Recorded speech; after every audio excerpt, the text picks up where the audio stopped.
Welcome, traveler, to Class&Cool, where campfires crackle, steel sings, and legends are forged one pull at a time. Tonight, we venture into forgotten ruins, brave, dangerous dungeons, and chase rare loot across wild frontiers. Allies may rise, enemies may awaken, and the next epic story could begin with our very first step. Ready your spells, sharpen your blade. The adventure starts now.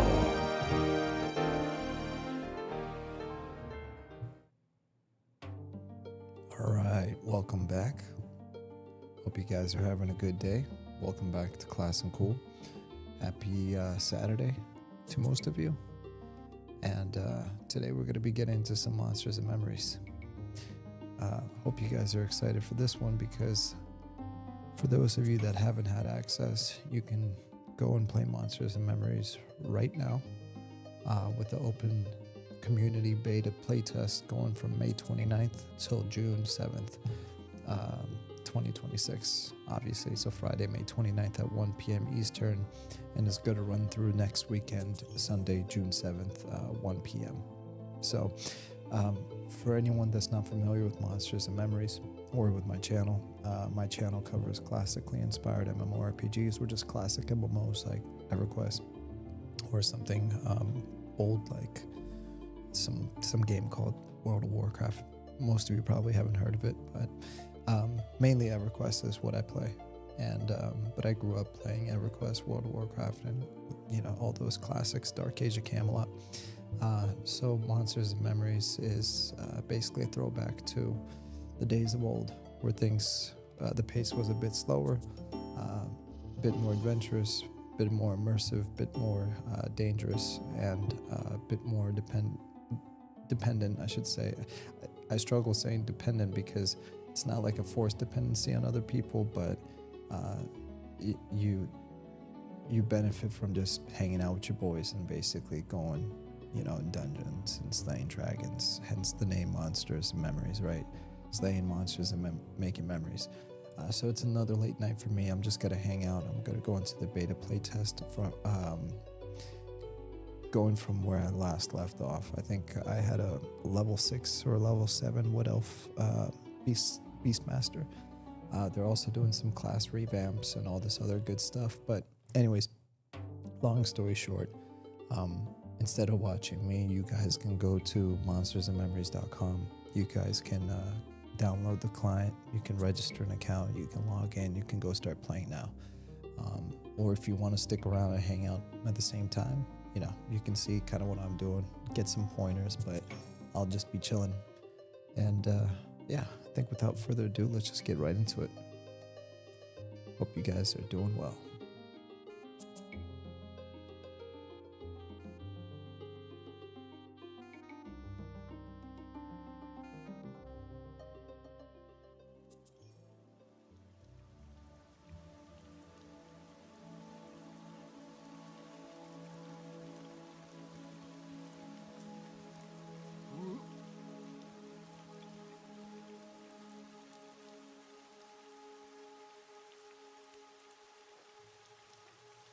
Looks like it just started raining.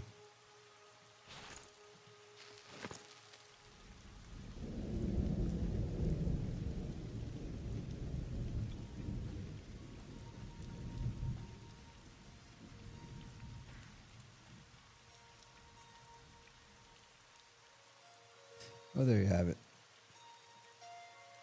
There's my level 6 Wood Elf Beastmaster. We are currently in Night Harbor, just chilling. And then that's my pet Fluffy. Whoops. Why doesn't it show my name? Hold on, let me change that really quick. Settings, interface.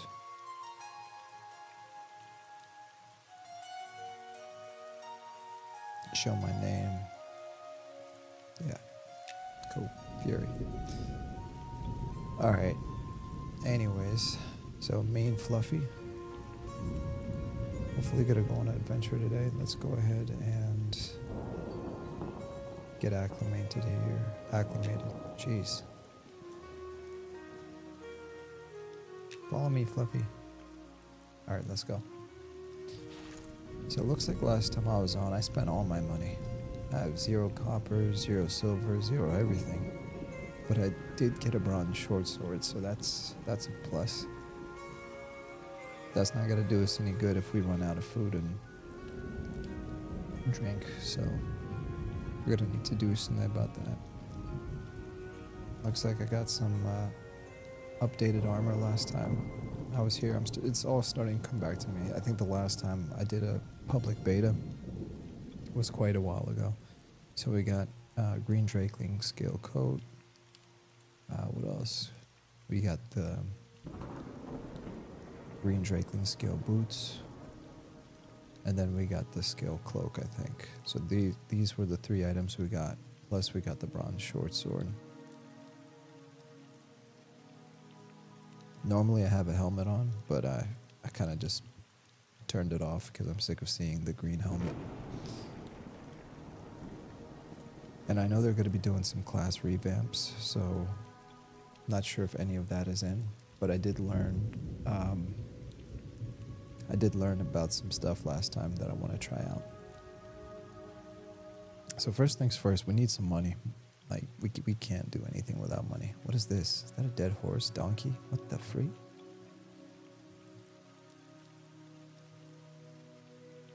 Here, let's do this. Say, wait. First things first. Let me see if I can craft it myself. Handmade torch. Okay, perfect. Okay, I was gonna beg for a torch, but we're good.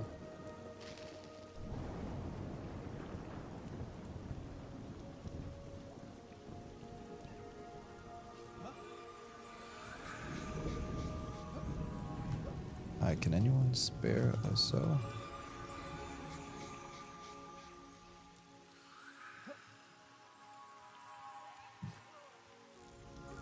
Bingo. Thank you, meat. 265 people in the zone right now.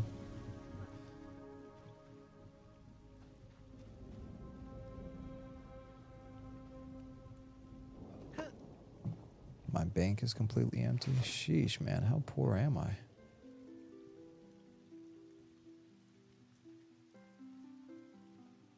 Okay. That's all right. At least the sun's coming up.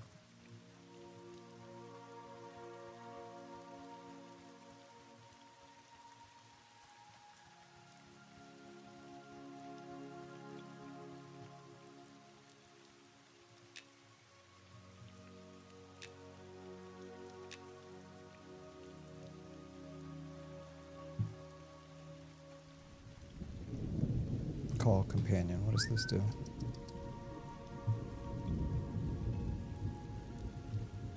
So last time I was on, I spent a lot of time in the Wood Elf City in Valendraw. So I had some experimenting with the companion system. I honestly have no idea what I was doing. I guess I was supposed to level up my companion, and I was supposed to feed it.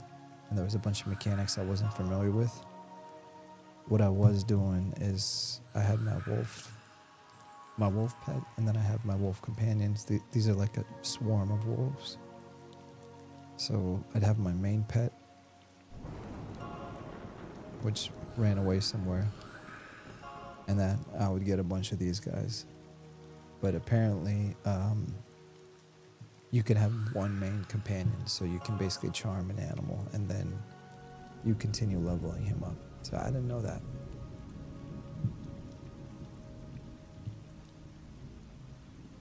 So who knows, maybe we'll mess around with that. But I'm just going to be hanging out tonight, seeing what new changes they got implemented. I'm always noticing little texture changes as they're adding new assets and stuff. Master Winkcogs, Curious Goods. That sign looks new, but I could just be tripping. all these for sale signs are properties that you can purchase, so that's cool. Looks like they added some stalls here that you can rent.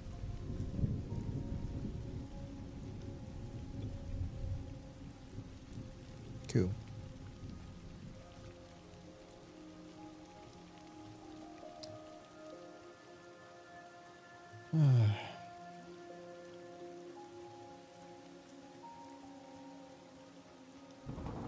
Country boy said I left you a message, Discord.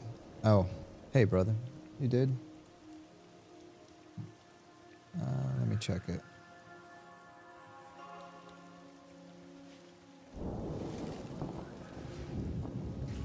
I'm not sure I got it. I'll check in a little bit.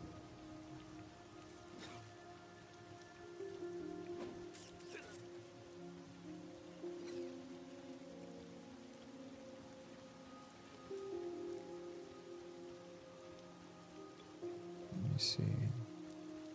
Yeah, I don't see anything. No, on recent posts. Oh, okay. I'll check that too. Alright, so what I'm hoping here, wait, is that new too? That looks new.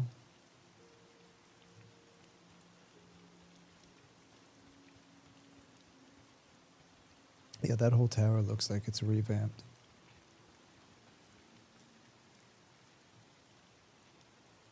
Or they just added some extra textures, but either way.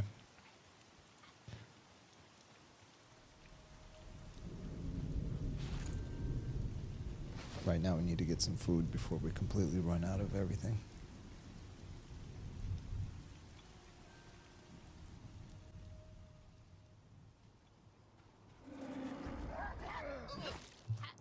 Oh my goodness.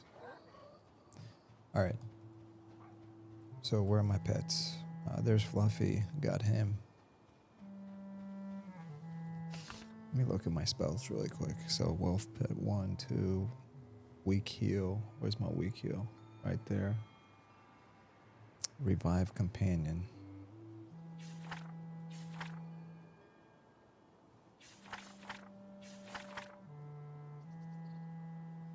Am I missing some spells or am I tripping? I see Revive Companion, Lull Beast. What does this do? That's just reducing aggro. Fear Beast. Huh. Call Companion. Yeah, I'm missing some spells. This doesn't make any sense. Or maybe this is no longer a spell. Oh boy, there's gonna be some... This is gonna be a learning curve. I can feel it already.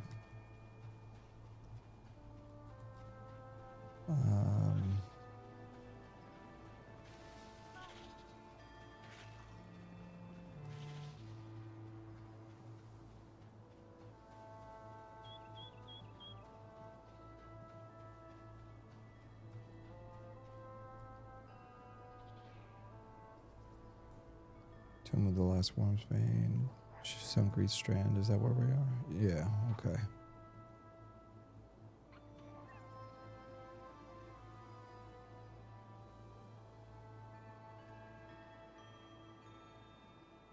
Okay. I'm gonna try to go to this farm over here that I've never been to. Because hopefully there we can get some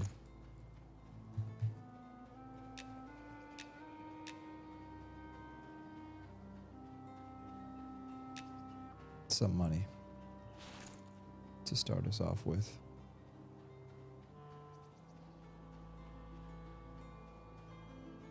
Country boy, trying to get your info for it. Got it. I'll take a look at that. He's yellow. That's no good.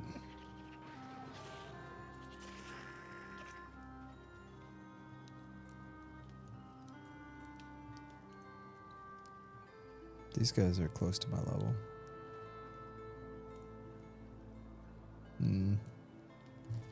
Hey, y'all need another?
I'm so confused right now.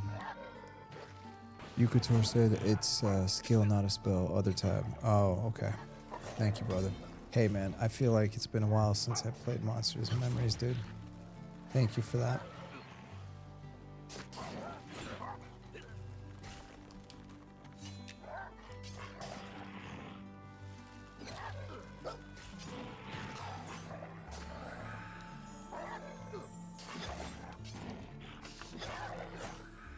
Oh, there it is. Okay. So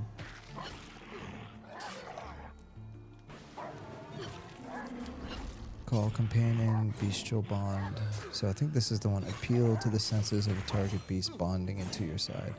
Okay, so I would like to get a new beast, but first let me heal whoever's dying over here.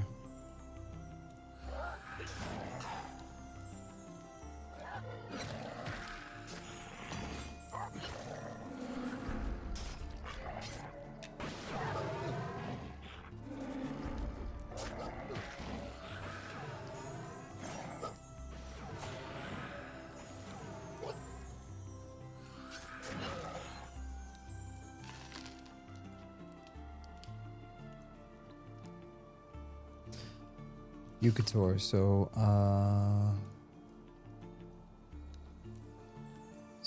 what's okay? All right, let me see if I can get acclimated here. So pack the predator awakes the hunter's instinct in your group, increasing their offensive. Okay, so this is like a group buff.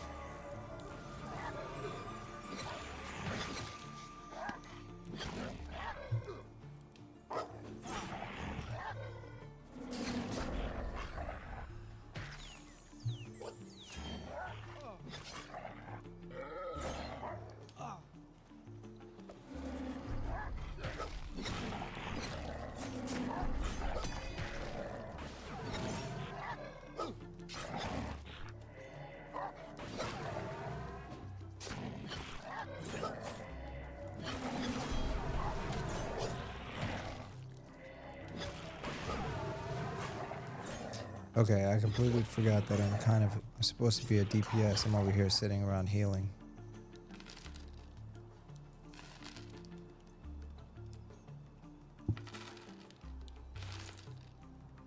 Dang, I completely forgot how to play, man. This is crazy.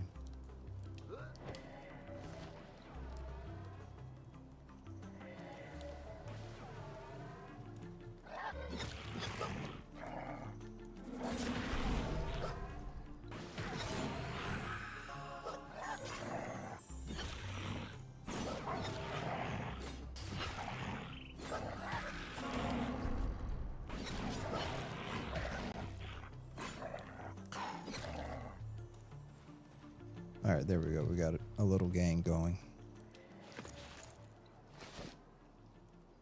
Alright, starting to get the hang of it.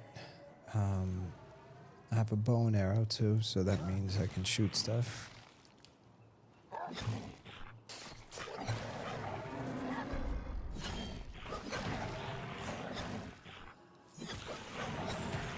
That's shift 6 for me. Okay. Cool. Then let me see if these dudes have any food. Party, group. Hey guys, anyone have for a few rations? Yeah.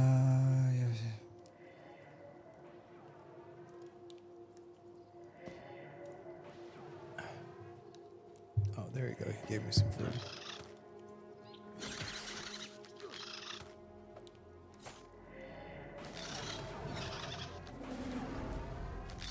Oh.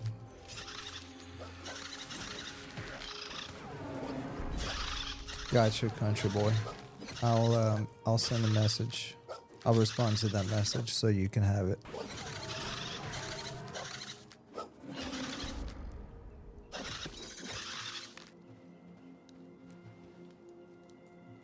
Alright, let's see what Revive Companion does really quick.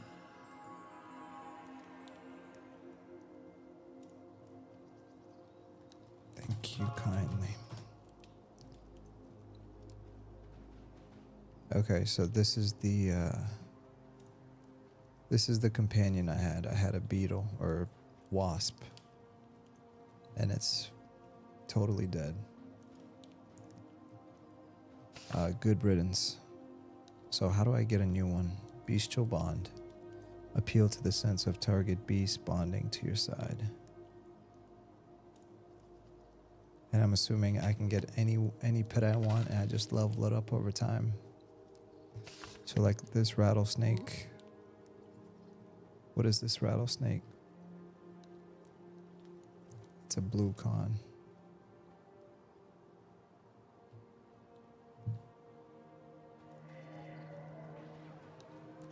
A giant spider would be nice. Holy.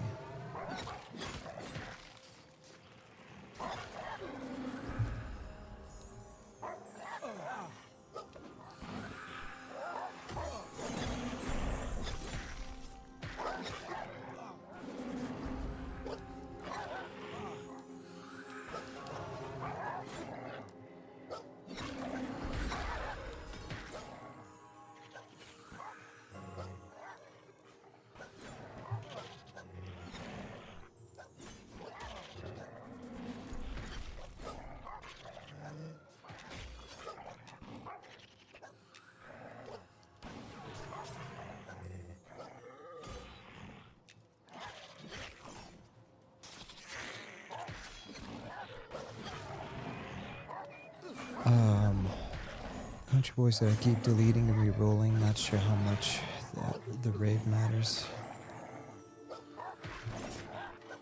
Race matters. I mean, race definitely matters. I mean, in the grand scheme of things, right now everything is gonna get wiped anyways by the time the game goes into like early access, or before it goes into early access. So like, you know, the progress is more for just, it's like knowledge is power type of stuff. Like I haven't played in like 3 or 4 weeks, and I was a bit rusty there. I was like, wait, how do I even move around? But that's the way I'm with like any game. Like if I don't play a request for a while and I come back to it, I completely forget how to do everything. But depending on which race you choose, you know, like an ogre is going to have more strength, so you're going to do more DPS depending on, you know, what you do there. So it can make a difference.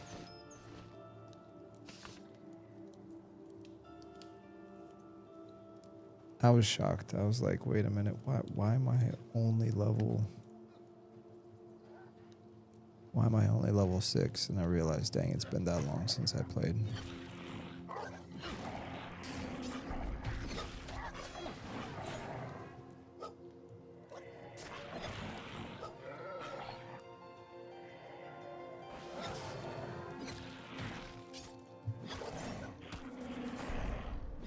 Give me a second.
All right, I'm back. Sorry about that.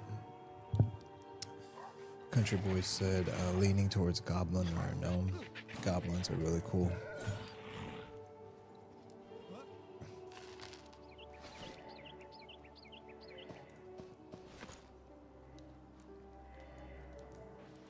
Honestly, I'm almost every MMO I play, I play like a wood elf or an elf or something like that. This is the first game where I'm like, hey, let me try something different.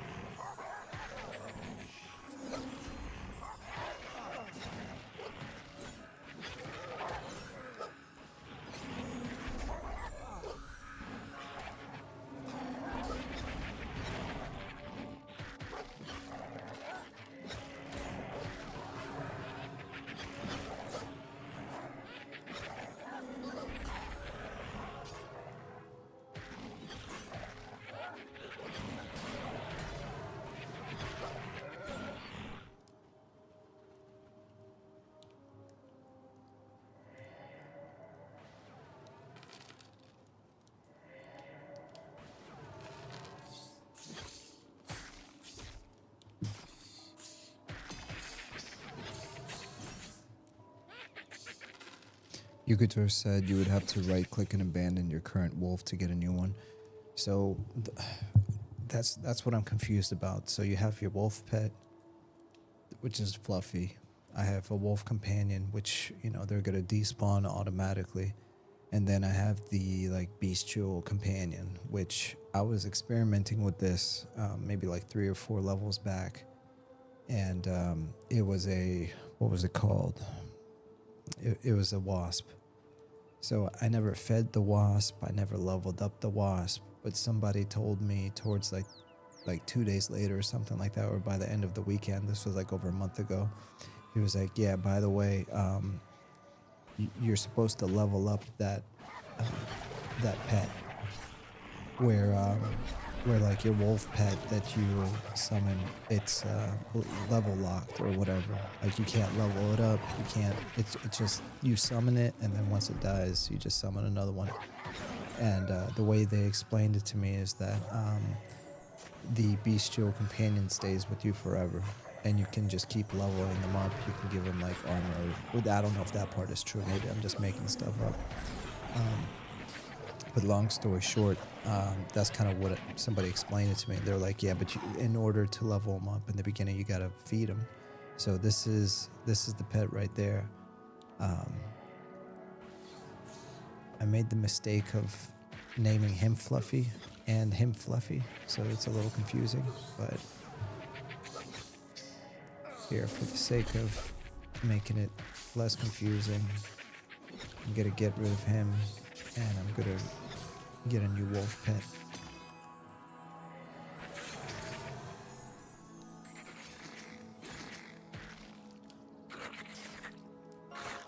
Alright, there we go.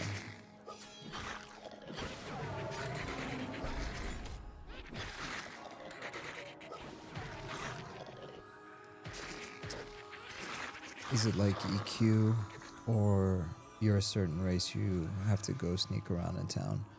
It depends on the town, but yeah, there's definitely going to be racial advantages, disadvantages, racial cities. That's all going to be like closer to like 1.0 launch, but in the beginning, while they're developing the game and everything, like early access, there's going to be a limited amount of racial cities available. So I think in October, when they go into early access, you're going to have the city of Night Harbor, which is a massive human trading city. So it's going to be welcoming. I shouldn't say welcoming. There's going to be different factions, right? So since it's a trading city, and as most human trading cities are, like Freeport and other places, you know, they tolerate some evil races. I don't know the whole lore behind it. I'm sure there's going to be some races that aren't tolerated, but there's going to be a sewer system. There's going to be a not a bandit area, but I think like this left side of the city over here is for like pirates and bandits and stuff like that. So if you're an evil race, you can like safely trade there. even if you're kill on site somewhere else, for example. And then there's going to be other cities like Fail and Draw, which is the Wood Elf city. There, if you're an evil race, I would bet that you'd be KOS if you were an evil race. I don't know about Goblin and stuff like that, but for sure, like a Deep Elf, which I guess would be the equivalent of like a Dark Elf in EverQuest. I would assume that you would be kill on site in Fail and Draw.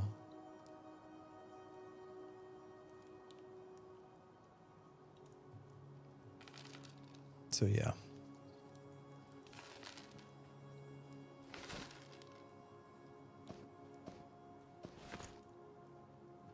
That's what I would assume, at least. Dan Molina, cheers, brother. Good to see you. So, Yugator, you have to right-click and abandon your current wolf. So, how do I get rid of this one? This is who I want to get rid of. I want to get rid of this thing, this beetle, once and for all.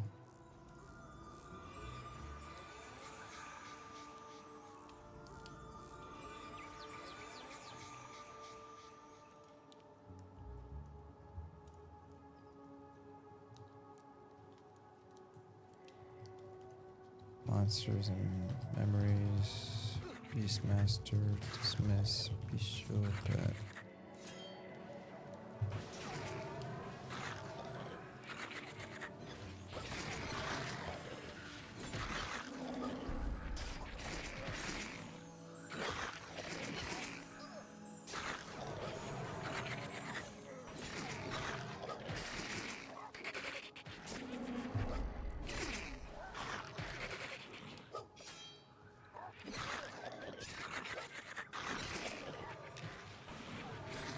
Okay, so I did / all pets dismiss.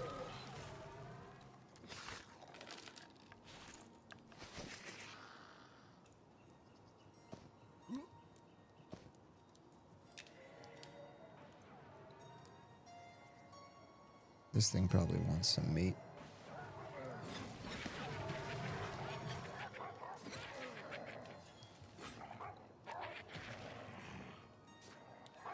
Yeah, that's not going to do anything.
Joey TX, hey, good to see you, brother.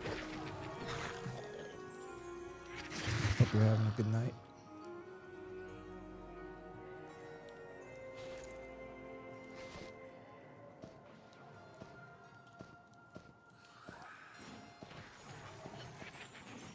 Trying to relearn how to play this game.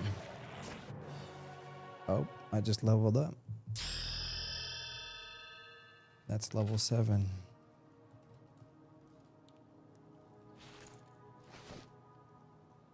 And I'm still broke.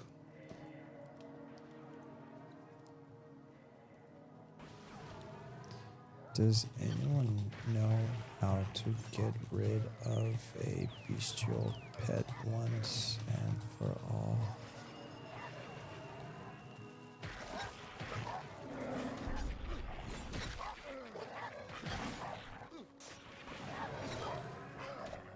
Dive Rondo said, what up, class? Oh yeah, the beta is up.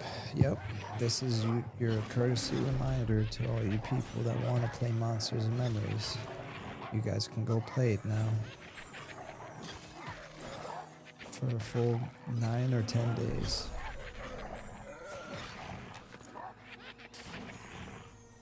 I almost forgot to remind people, but you know, if I forgot, then I can only imagine other people forgetting.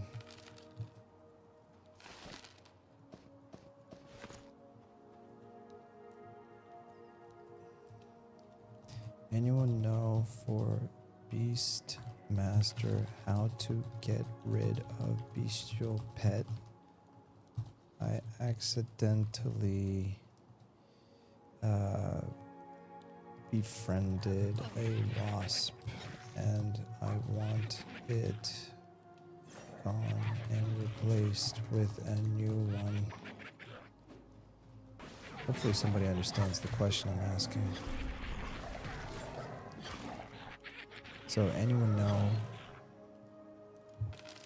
for a Beastmaster how to get rid of bestial pet? I actually befriended a wasp and I want it gone and replaced with a new one. Somebody's got to know.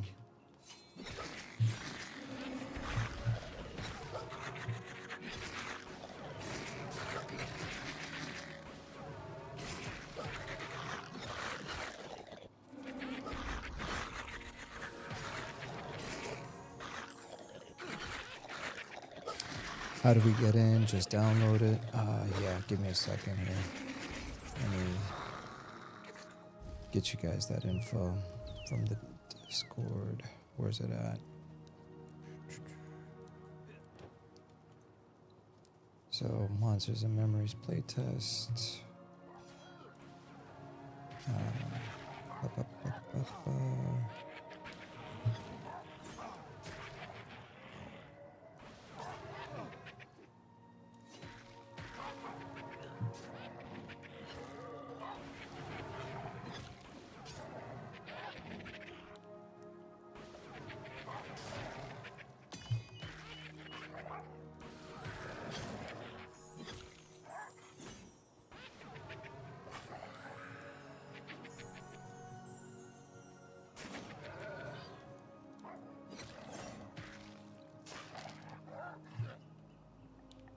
I guess nobody knows. Let me make sure those links are working. Are you sure you want to leave this site? Go to site 404, page not found. Okay. Go to site. Okay. So I guess my first link didn't work that I posted.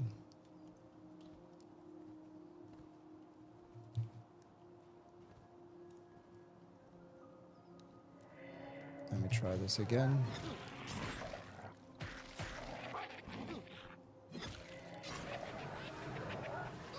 Okay, perfect. I just posted the link in the chat to download and then register an account. Go to set. Okay, yeah, both links are working. Yeah, so basically you go to the link I put in the chat to download the launcher, and then if you don't have an account, which I'm assuming most of you have some form of M&M account, you just create a free account, and then that's what you're going to use to log in to the launcher. Super simple. And then if you're watching this and you can't see the chat, the best thing to do is just to type in monstersandmemories.com and then click on the top. You'll see something that says play. Here, I'll actually share something with you guys that are watching and can't see the chat. Monstersandmemories.com. All right, so here's what you need to do. So you go here, you hit play, start your adventure. So see what I did there? Maybe I should go back. Crap.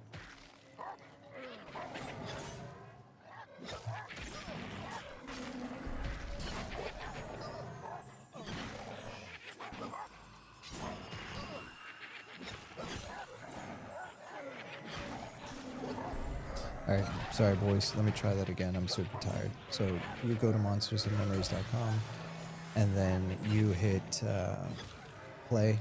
It opens up a new tab. Here you can click start your adventure. You can hit download launcher, so that will start downloading whatever launcher you need, and then or you can hit start your adventure and log in. This is where you can register for an account. So there you have it, super simple.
Alright.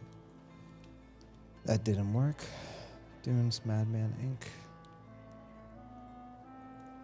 So I'm trying to bring this pet back to life or get rid of her, do something with it.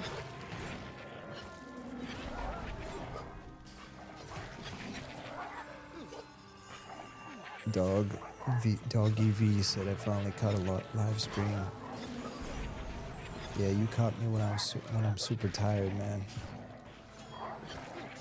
Is it just EQ modernized? Pero Blanco said. No.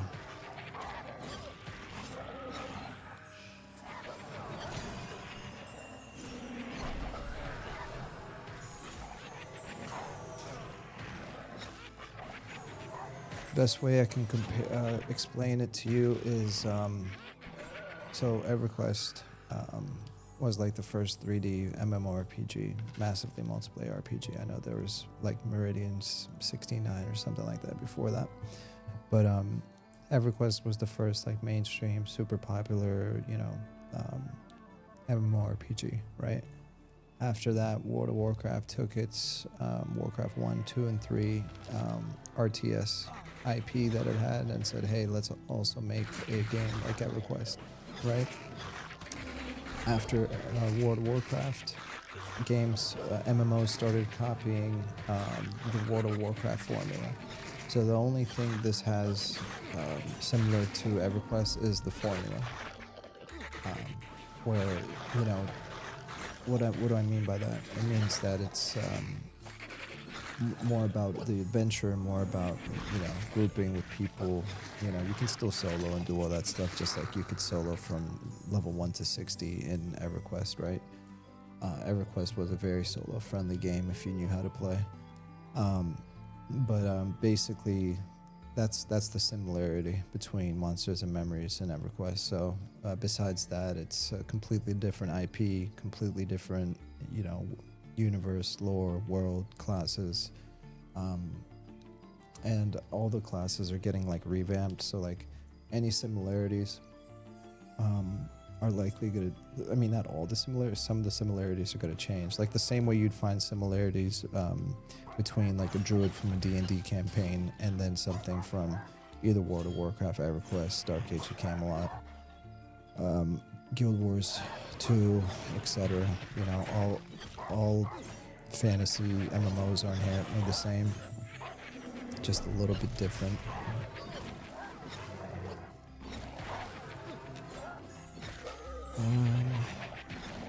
I'm gonna turn up the gamma for you guys because I know it's hard for people on stream to see.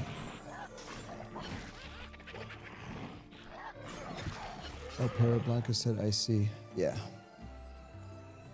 It definitely has like the vibe of EQ. You know what I mean? Like I said, it's not like if EverQuest was still like the most popular MMORPG, right? Then what would people be calling it? They'd be like, oh look, is this an EQ killer, right? Just like when every MMO released since WoW, it's like, is this the next WoW killer, right? So it's imitating the formula of EverQuest more than something linear like World of Warcraft. That's how I would summarize it. Normally I'd give like a much better explanation, but I'm tired. So I apologize for the vagueness.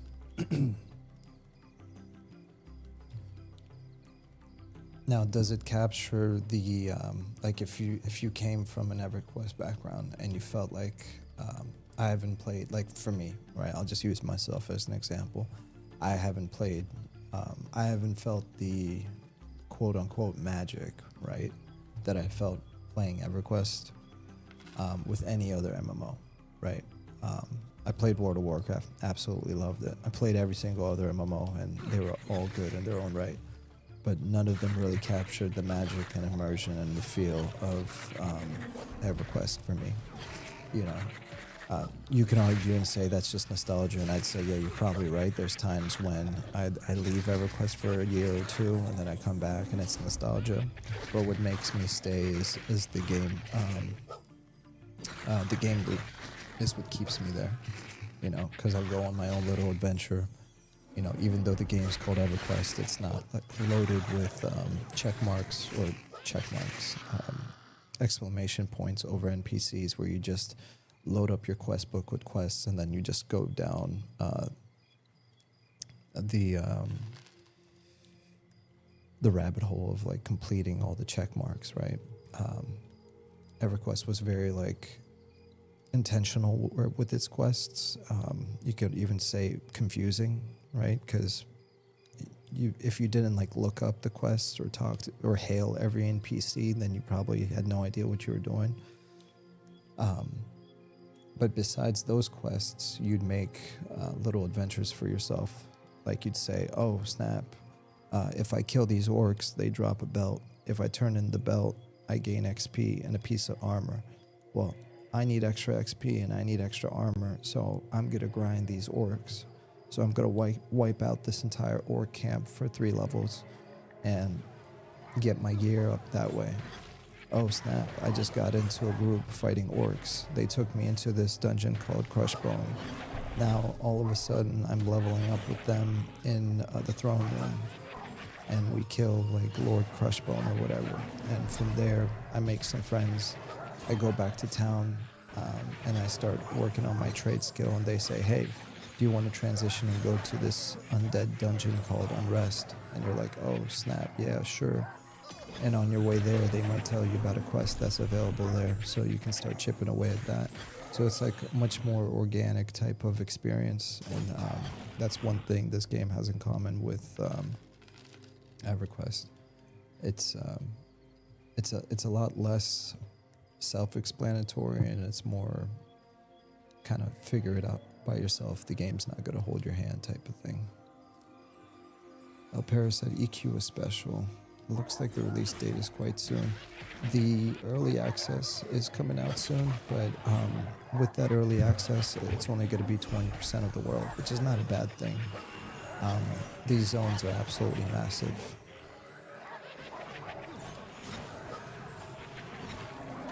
Like when early access comes out, I think that they're shooting for like October. There's going to be the main human city, which is Night Harbor. It's absolutely massive. There's the Wood Elf city, which is Phalandraw. It's also absolutely massive.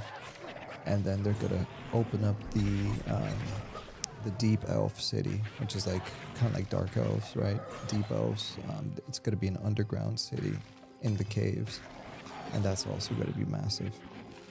So I believe those are the 3 primary cities that are going to be available at early access launch.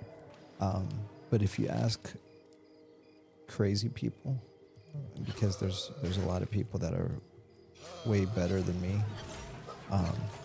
You can level from 1 to 60 just in Night Harbor, just in the city. Not even in like an adventure zone, but the city alone has enough content to level from 1 to 60.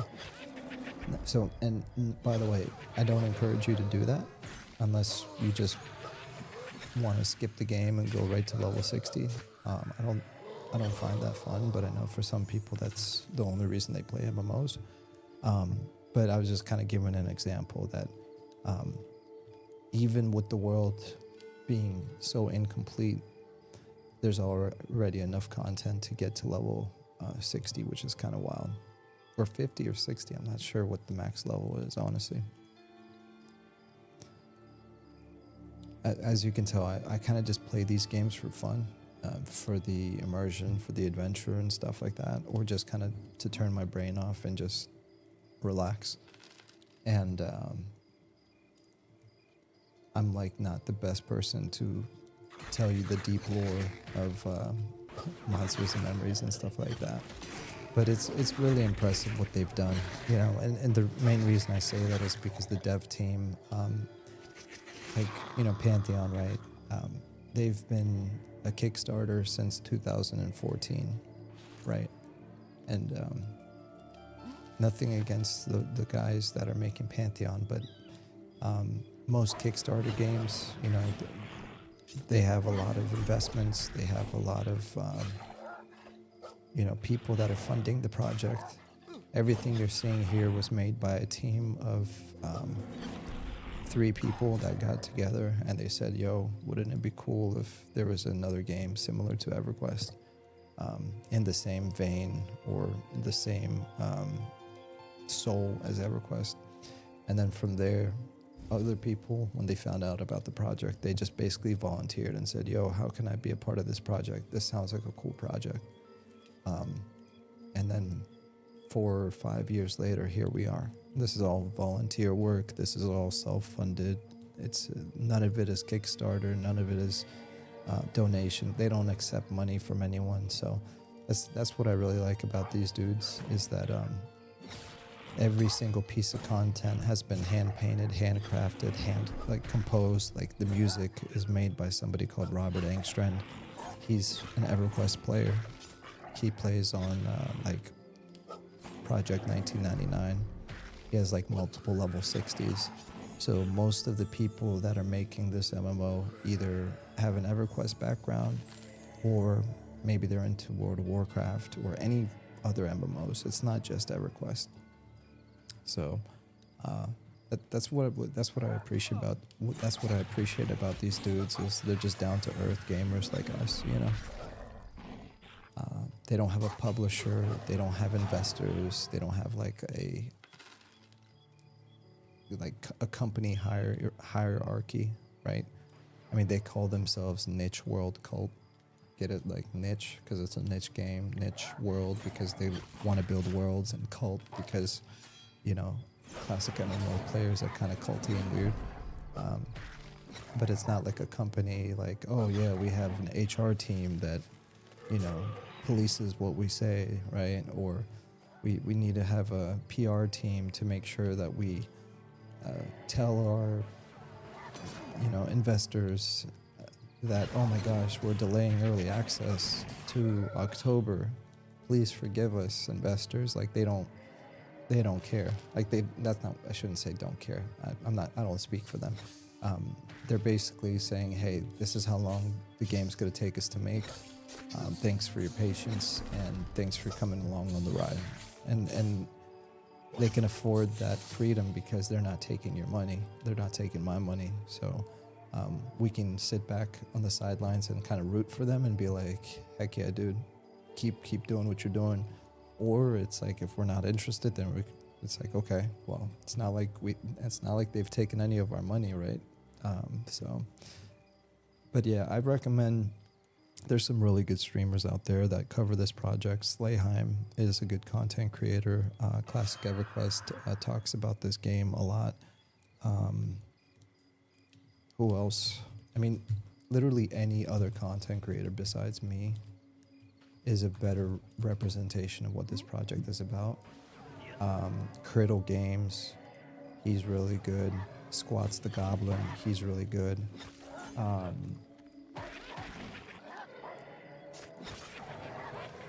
I forgot that other dude's name.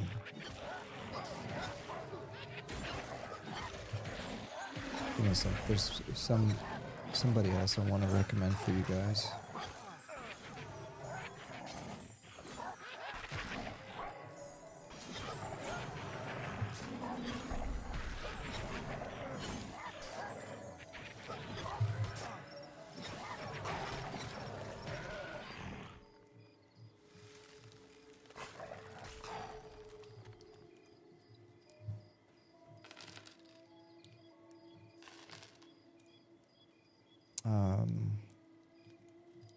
I always forget this dude's name.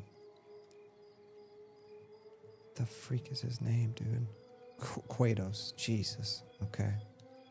So Quados is very popular. Here, I'm gonna put his Quados.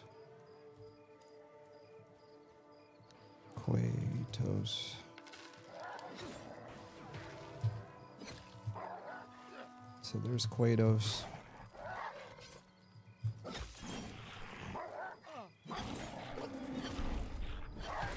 Slayheim.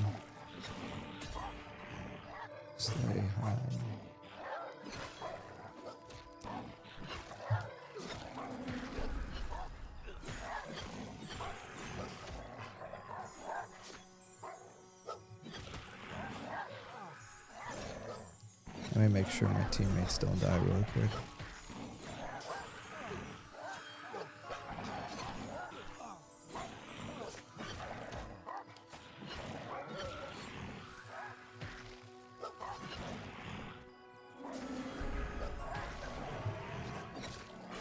Alright, so Slayheim, that's another one. He also has a Twitch, which is Slayheim TV. What I need to do is I need to copy all these content creators, put them on a notepad, so anytime people like want to find some real content creators, they can look up these dudes. Classic EverQuest, he's cool. Classic EverQuest. Classic EverQuest.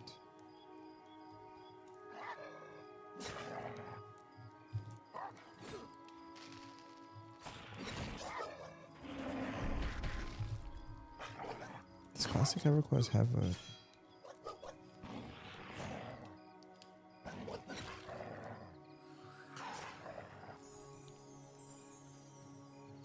Classic EverQuest Twitch.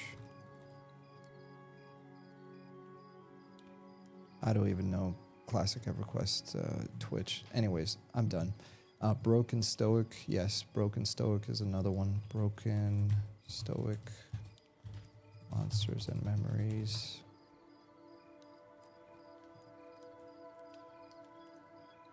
Here's Broken Stoic. He's got really good content. And so forth and so on. Like if you just look up these dudes, you're gonna see a rabbit hole of other content creators. These are just some of the best ones. But there's Loot and Lore. That guy does like more relaxed and story-based content about monsters and memories. There's a girl gamer. She recently came out with a channel like a few months ago that's kind of popped off. Forgot her name.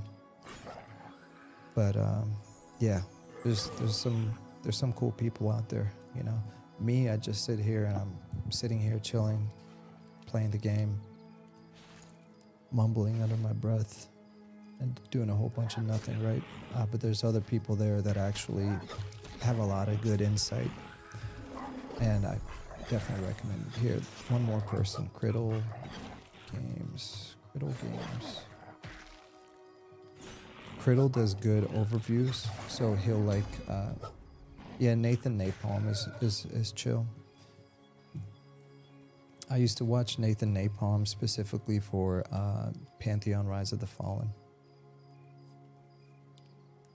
Jeez, man, I got so used to watching Nathan Napalm's videos back in the day that I would memorize like his intro, like not like sit there and memorize it, but you know, I would just remember it. What did he used to say? God is good, and every day, because every day brings us a step closer to Pantheon Rise of the Fallen. In today's video, yada yada yada yada yada. Redbeard Flynn, he's one of the most positive content creators when it comes to like MMOs, like indie type style MMOs. You know, he's a smaller channel, but he's like a larger channel in the small channel category. You know what I mean? He's definitely grown over the time. I remember him when he was like 6,000 or 7,000 subs, and I remember when he was celebrating like 16,000, and that was like a huge milestone for him, which it is. I mean, especially for somebody that is really taking content creation seriously. Clearly I don't, right? Because I'm just sitting here yapping. But yeah, he does a really good job. He does a really good job. Oh my gosh, and I almost forgot, Squats the Goblin. Honestly, Squats, if you watch any one of the people I listed, he's probably, I'm just gonna glaze him, Squats the Goblin. If you didn't listen to anything I just said, whoever's listening, listen to that one, Squats the Goblin. He's very entertaining, and he actually has some good insight on Monsters and Memories. Right now, he's doing a deep dive on the classes because they're reworking the classes. So Monsters and Memories is reworking all of its classes, everything from the warrior to the archer to the druid to the wizard, enchanter. Like the base class is remaining the same, but they're like honing in the identity and making sure that it aligns with their vision and what they're trying to accomplish, you know.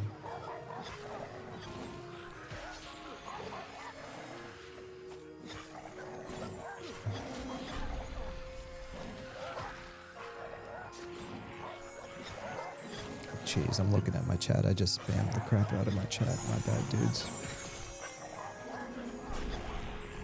That's why, for future reference, I just, like I said, I need to add this to the notepad so that we can, so I can make it easier to share it with you guys, or with anyone that's curious.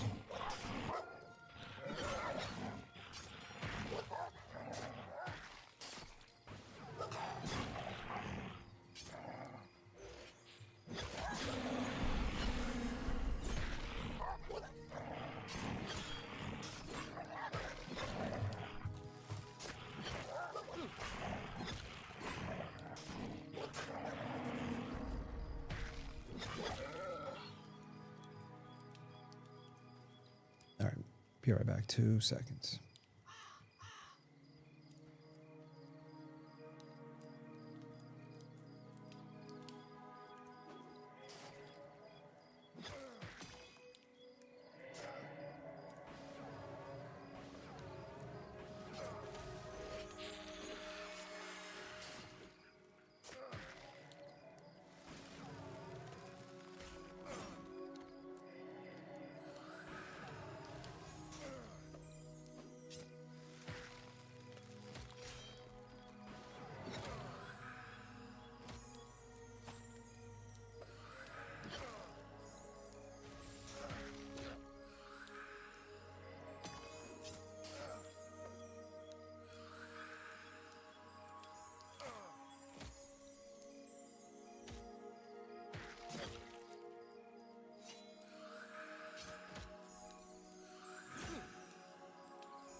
Alright, I'm back.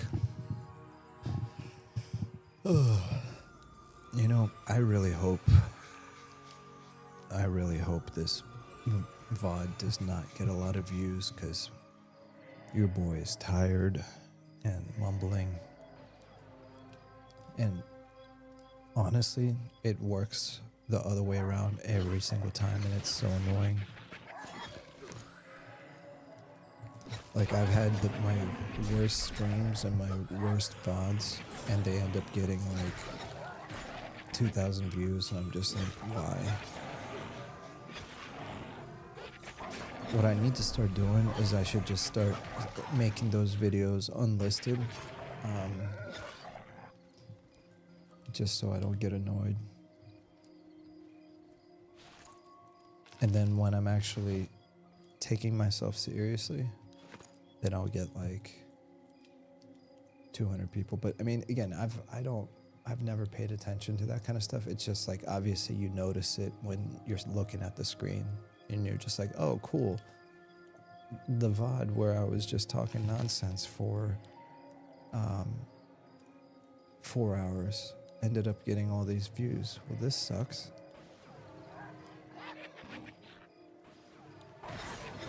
And it's not so much because I want the views, it's just because it's too much attention. Like, I don't want attention like that, you know what I mean?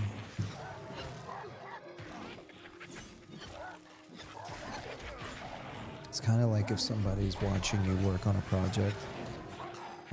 It's one thing when you're working on it by yourself and you're kind of just chilling with like 2 or 3 people, and you can goof around and talk nice and do whatever you want. And then all of a sudden, you have a whole bunch of people show up from your neighborhood that you don't know who they are. And they're just like, oh, let me watch too. You're like, oh yeah, sure, go for it, man. It's, you know, just a little bit of added unnecessary pressure. But in Shokuten 69 said broken stoic. Yeah, my bad, dude. I didn't call you out.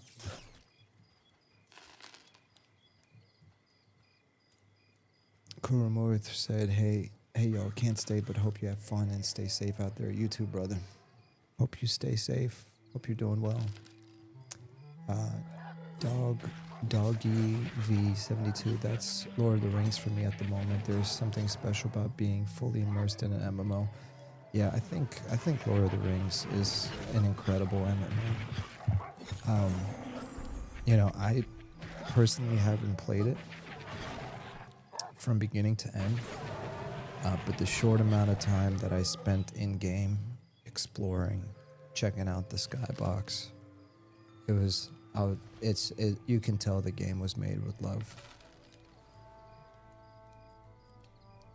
Which is why I'm kind of glad that some random developer isn't creating a new Lord of the Rings MMO, because if it's anything less than what Lord of the Rings Online is right now, as far as like the depth, you know, the quests, I mean, there's just so much content, you know what I mean? If you're gonna make another Lord of the Rings, look at this really quick. I'm sorry, I just got distracted. Look over here over the horizon. You see in the distance, can you guys see that? Can you see how there's like this purple light? Those are mobs that are mezzed. And then these other lights right here are other NPCs running around. That's another group over there fighting. I absolutely love the draw distance of this game, but not just like, you know, the skybox and like the mountains and everything, but the fact that you can see the light sources from the other players way far over there. I absolutely love the art style in this game.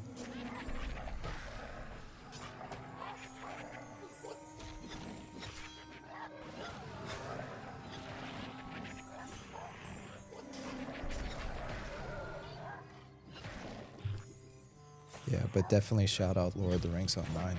You've got a great game, Doggy V. And by the way, the best MMO is the one that you enjoy, you know? So that's what I always say.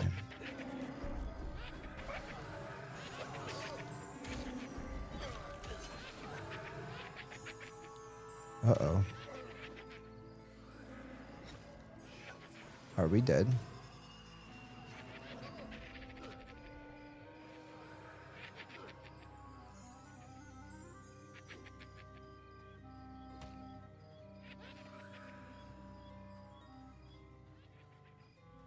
Looks like we're running.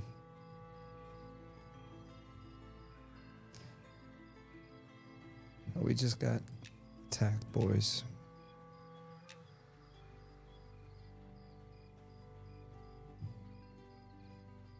That was funny.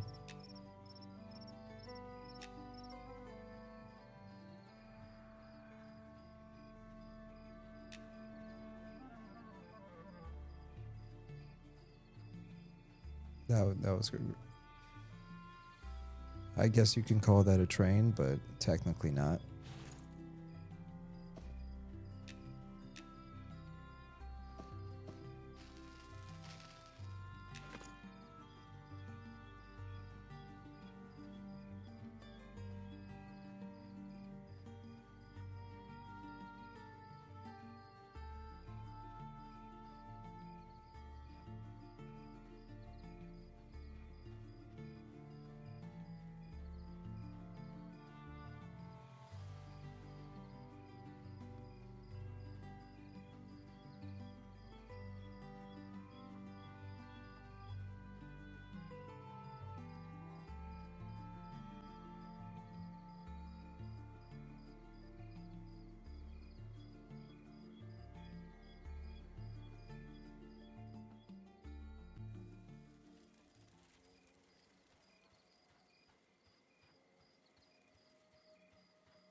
Oh, look, it's Fluffy.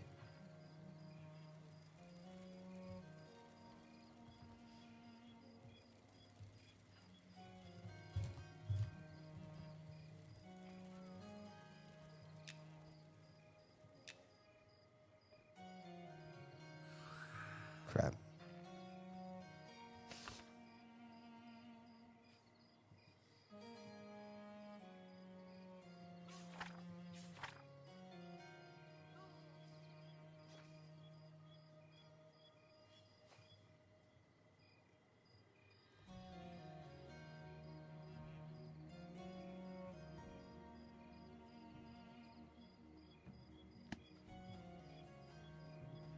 All right, let me figure this out.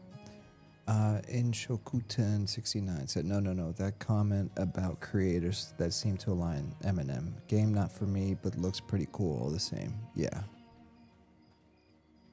You mean Eminem is not for you, right? Which is, by the way, that's an excellent take. I always say, excuse me, there's like a lot of games that aren't for me, but I support them 100% because the more MMOs we have where people can feel like, hey, this is my home, the better. Like I'll give you an example. Ashes of Creation, it wasn't for me. I had no interest in playing a PvP-centric MMORPG. But when it got shut down, I was like, this is terrible. This is terrible news. Because I want more projects to exist where people can say, this game is for me.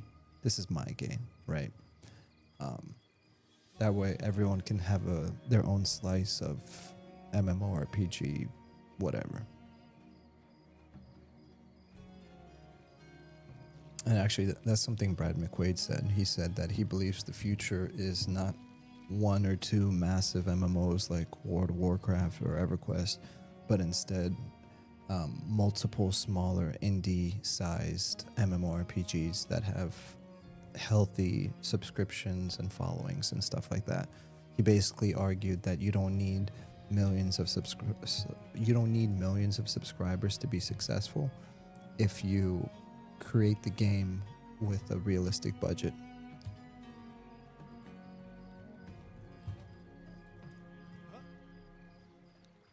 And he said that I think almost eight or 9 years ago, and exactly what he predicted is beginning to happen.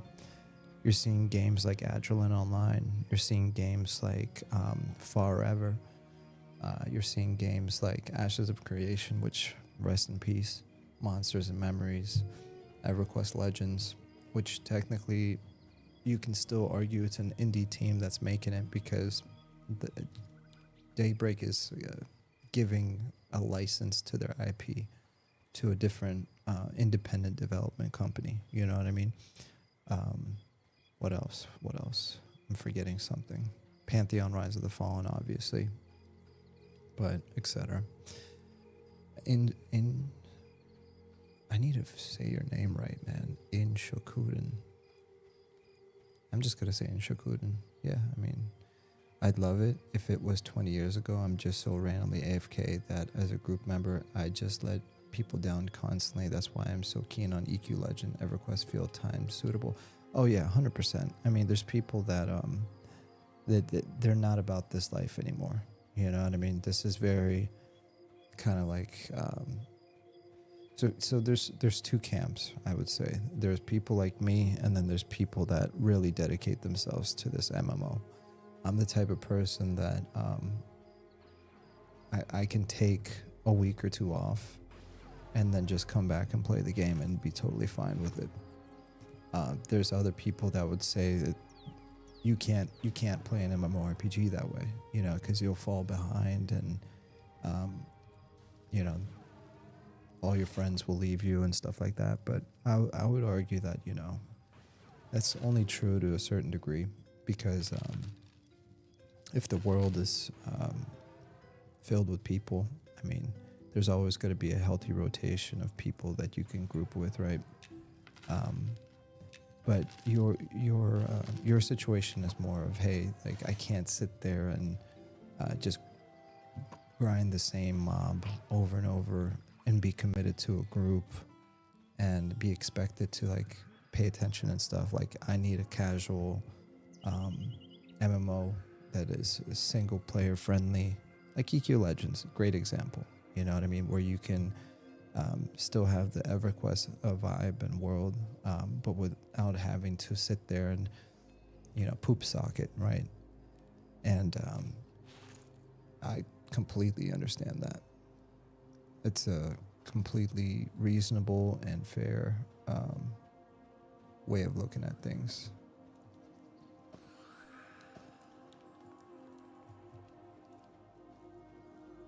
So like games like this respect my time in a different way, because like EverQuest, when a world is massive and there's a lot of content, it gives me the freedom to say, I only have 1 hour today. Maybe I should just get my fletching skill up, right? You don't necessarily have to get in a group. Or it's like, I only have 2 hours, but I don't want to commit to a group, or I'm feeling antisocial. Like today I'm feeling very antisocial, right? And I don't know how I ended up in a group, but here I am. There's days where I just won't tolerate a group, so I'll just solo, and I'll find a camp and I'll just grind the same camp over and over, and I'll probably watch like the history and lore of the Fallout universe, like a 6-hour video about that, and just like turn off my brain. And there's other times when I'll log in and be like, I have a good solid 4 hours. I want to find a group. I want to go down into a dungeon, and I just want to see what happens, whatever loot may drop or may not drop, right? Or I might go onto the wiki, while I'm, when I get some free time during the day, and like plan my adventure in advance. So like my idea of like respecting my time when it comes to these kind of games is, can the game kind of like pull me in and give me that immersion, and then can I make my own adventure, like a sandbox basically. My definition of games that don't respect your time, is when you get locked into, you have to play the game this way, and if you don't play it this way, then like what I said earlier, it's like you're falling behind, or you're missing out on content, or your friends leave you behind. That's definitely something that I don't find enjoyable. I don't like to be pressured to play. I want to be able to, like what I liked about EverQuest, even in its before EQ Legends, in its like very slow pace, what I liked about it was that it was I could leave for a year and come back and the world is still the same. Even if some of my friends out-leveled me, I'd still come back and just enjoy myself the way I see fit. And if my boys want to power level me, great.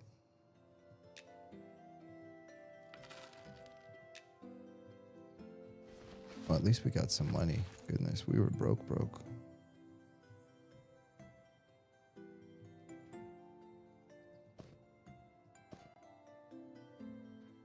All right, let's go get some food and then let's get back into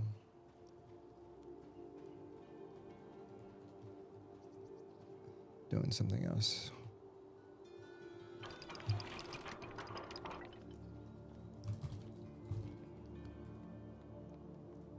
I'm actually gonna leave the group because a few people left. So yeah, I completely get it. 20 years ago, this would have been perfect for you. But now something like EQ Legends, like honestly, I was not a fan of the concept of EQ Legends. And then I've been playing it for 4 straight sessions. And I think it's awesome. I think it's great.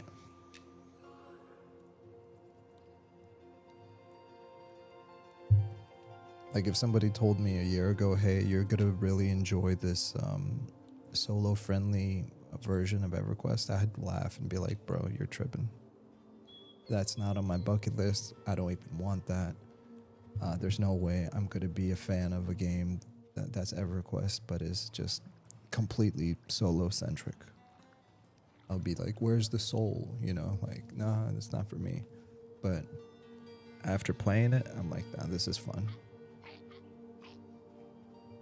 Now, will I get bored sooner or later if it's only solo-centric? Yes, but that's not the plan for EQ Legends. Like the way they're releasing content and difficulty levels and adding custom content, there's still going to be a reason to group with other people, you know, so.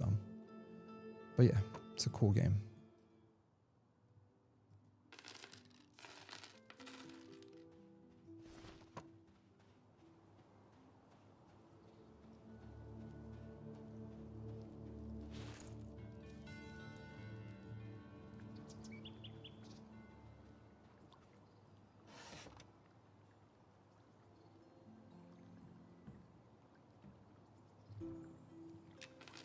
Buy 10 rations, and let's just buy 2 of these waters. Alright, now I'm going to try to figure out how to play this darn class because I'm so confused.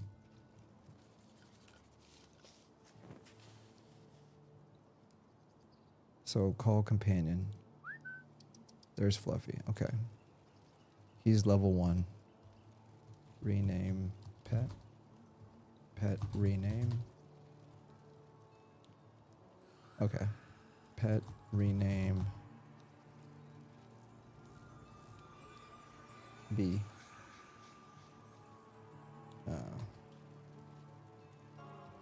Pet rename Stingy. Okay, there you go. Now I won't get him confused. So now, how do I level him up? I'm gonna go experiment and try to figure this out.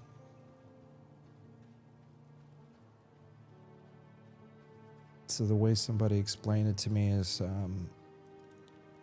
these type of pets, you can level them up over time, and you can basically befriend any type of animal.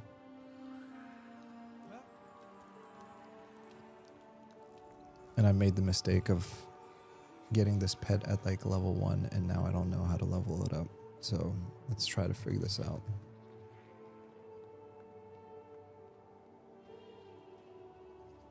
Alright, let's experiment on the fire beetle attack.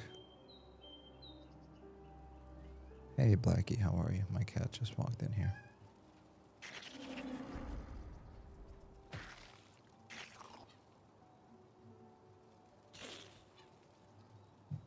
Oh boy, here it comes.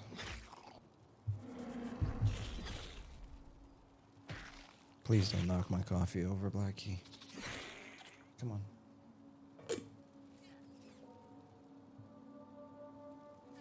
Jeez. Good to see you too. Alright. So he took some damage. Does he have like an XP bar or something?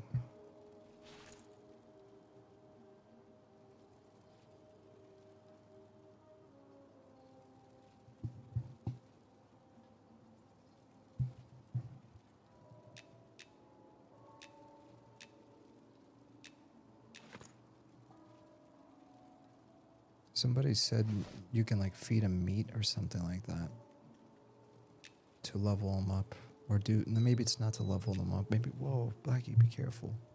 Good to see you, buddy. All right, let's kill the rat, and then we're gonna feed it the meat from the rat.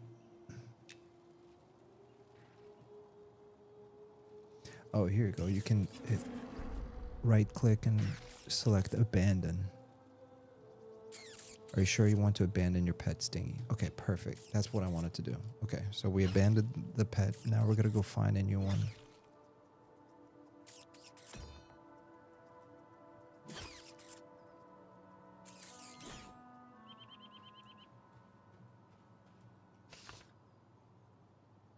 Bestial bond. Okay, so we need... Okay, now let's go find another pet.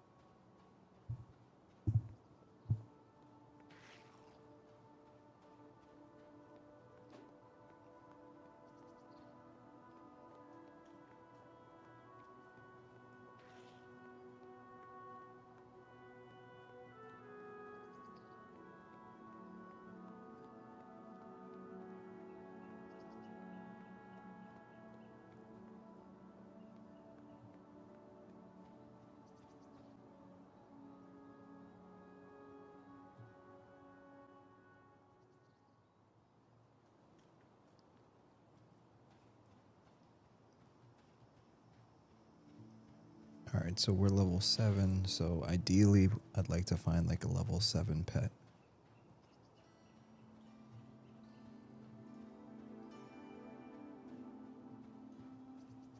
A blister beetle.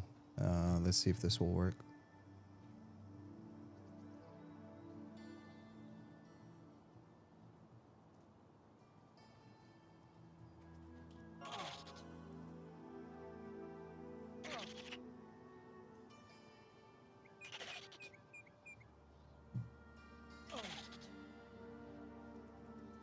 Okay, there you go. A beetle companion. Cool. And he actually looks cool. So he's level 7 now. What should I name this dude? Pet rename. I'll just say Blister. Alright. Now, Blister, how do I level you up? Do I need to find some meat? Here, let's kill this thing.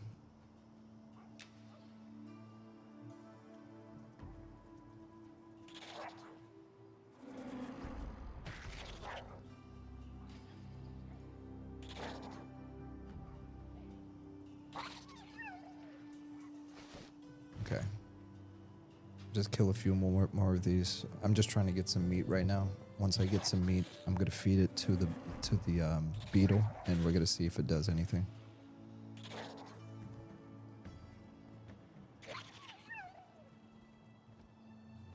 How much damage? Your pet blister bites Jackal for 8 damage, 5 damage. Okay. It's not bad.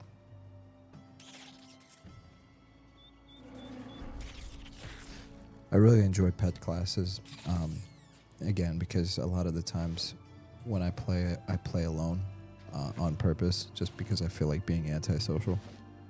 And having a pet kind of gives you that feeling that you're playing with somebody else. All right, raw meat, hand in. Blister does not want raw meat. Okay, so that tells me that your pet does eat meat, but it probably needs to be cooked. So let's go back. Let's go back to the starter zone. Kill some more rats. And then we're going to feed the pet and see if that makes it stronger, better, you know, whatever.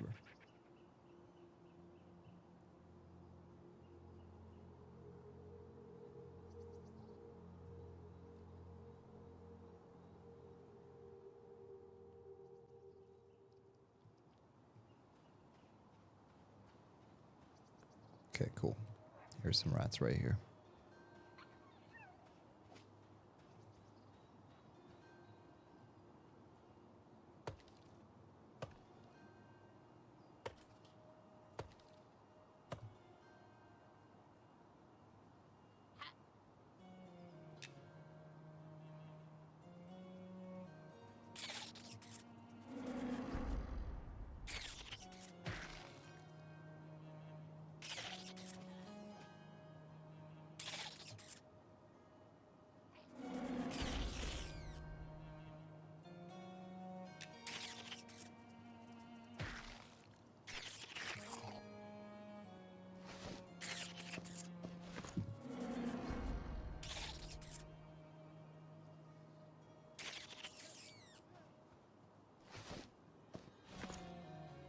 All right, now let's go cook some meat.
All right, I'm back.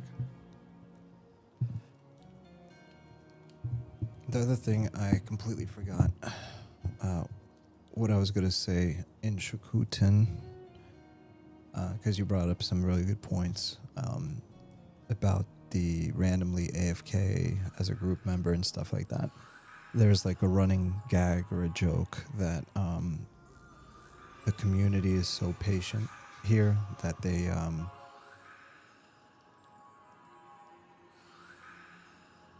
you'll be like, hey, I'll be right back, guys. I need to go mow my grass. And everyone in the group will be like, all right, bro, yeah, no problem. We'll wait for you. It's obviously a joke, but there's some truth to it, because there's one thing that the M&M community is, it's just a really good community. Like, everyone's super chill, super helpful. Like, you know, I just walked up to that random dude. I noticed he was casting Speed of the Wild, and like, he hooked me up without any hesitation, you know. And it's just you know, there's other times when random people will run up to me and they'll be like, hey, here's some gear, like, for no reason. They're just going to see that you're low level and they're going to hook you up. And that reminds me, that's the kind of stuff that reminds me of what made EverQuest great. You know, it wasn't necessarily the world that made EverQuest great for me, but it was the it was the people, you know. So that's why I get excited for M&M, is just because it really feels like, if we're really going to compare it to EverQuest, that's what it reminds me of when I say it feels like EverQuest. Because while I appreciate, like, the solo ability of something like EQ Legends, like, for me, that's just like, hey, this is cool. I can watch number go up, and like I said earlier, like, you know, sometimes I just want to play a game and turn my brain off. And it's fun because I'm in Norath and I'm getting to do a platinum farm, right? Like, the other night I was killing hill giants. I was getting like 50 plat per kill, and saving up so I can get my fletching up, and then I can watch number go up for that, and then I can be like, oh cool, I can do this, well, let's go grind this gear. And it's like, it's really cool, it's fun, right? But for me, what made EverQuest really special was, you know, starting off as a low level, seeing somebody geared out, getting buffed, and them saying, yo, here's a damage shield, go kill stuff. Oh, okay, you're back. Congratulations on level 2. Here's some leather armor and a sword. Oh, what? You didn't know that you can turn in bone chips? Type /follow in the chat. Follow me. I'm going to show you some stuff. And then before you know it, you made a friend. And then from there, you know, they give you pointers and tips. And you can still be a solo player. You don't necessarily have to group. But it's the community of people that is just part of the gameplay loop for them, is interacting with people and helping them. You know what I'm saying? But that's why I was so surprised that I loved EQ Legends so much. It's just from a number go up perspective, and just like get in and just consume content. And I mean that in the best way possible, by the way. I don't mean number go up as in a bad way. I think number go up is it's really fun. Right, in the right environment. And what better environment than Norath, right? Or like consume content. I mean that in the best way possible too. To be able to jump into EQ Legends, build a custom class, build custom armor for yourself, and then, hey, I'm level 20. Let's see if we can kill a level 35 ogre to avenge all my dwarves that got, you know, executed by them. That was really cool. I really enjoyed that. All right, let me see if I can give this blister beetle some of my meat.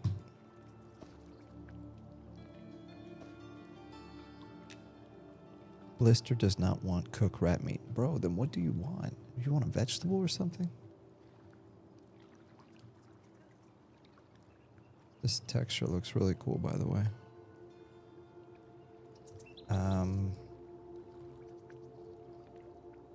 What food does a Beastmaster pet want?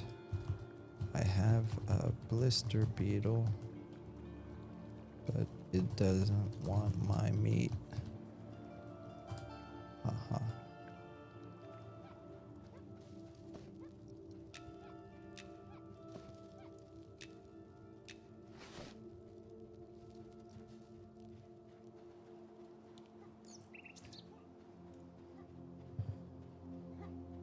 Viridian Ghost said, if it's got bad wood elf honeys, I'm there.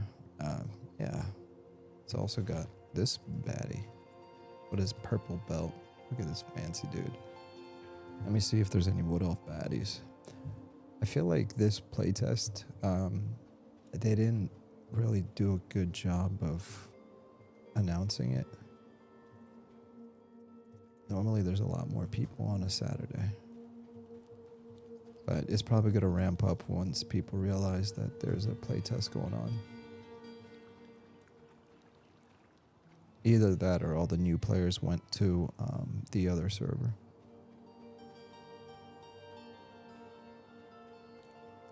Where are the Wood Elf baddies? I don't see him. Look at this ogre baddie.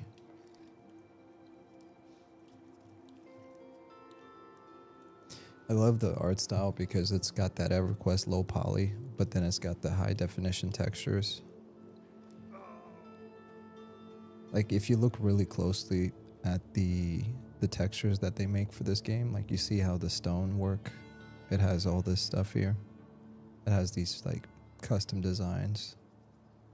Like once this is finished, and this is far from finished. Like, oh, this is new. They swapped that out. They swapped this texture out. Just noticed that. It used to be different. Anywho, once like this is clearly an unfinished texture right here. See this wood? That's out of place. That's not finished. As they start polishing it, I'm just noticing more and more of what polish looks like. And once this game is fully finished, I think we're all going to be very impressed with the aesthetics of the game. Now, for some people, it's never going to be for them. They're just like low poly art style. It's like unacceptable. Like I can't get immersed in that kind of stuff. But for me, I find EverQuest more immersive than some AAA high definition graphics games, which is weird. Oh, I don't even have an explanation for that. I mean, my brain's really not working right now. But when I play EverQuest, I guess maybe like my imagination fills in the blanks, you know. But I find it very immersive.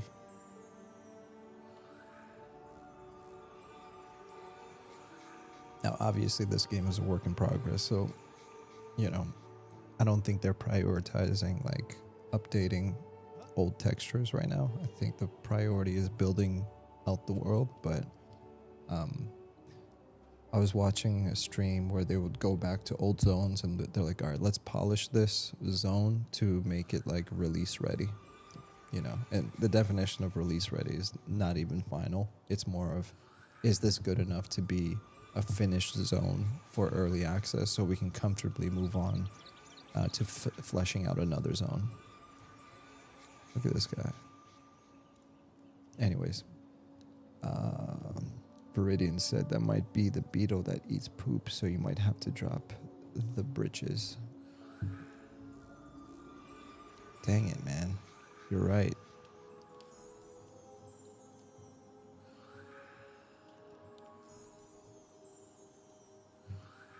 Let me actually.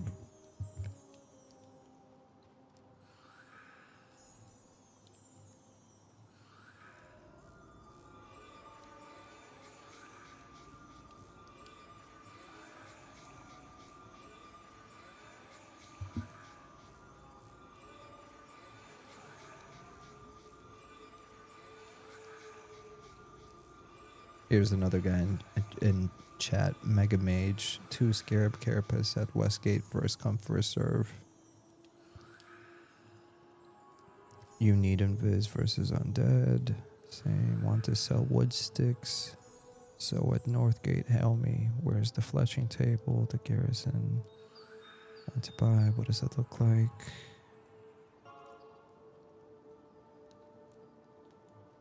No, darn it. All right, whatever. We're not going to figure it out right now. Or we might, but I'm just trying to figure out how to feed this pet. But at least I learned how to dismiss the pet. That's the one thing that I was trying to figure out. So, can I have a blister? I'm talking to myself right now. So can I get a wolf pet while I have a blister pet? Or is it just one or the other?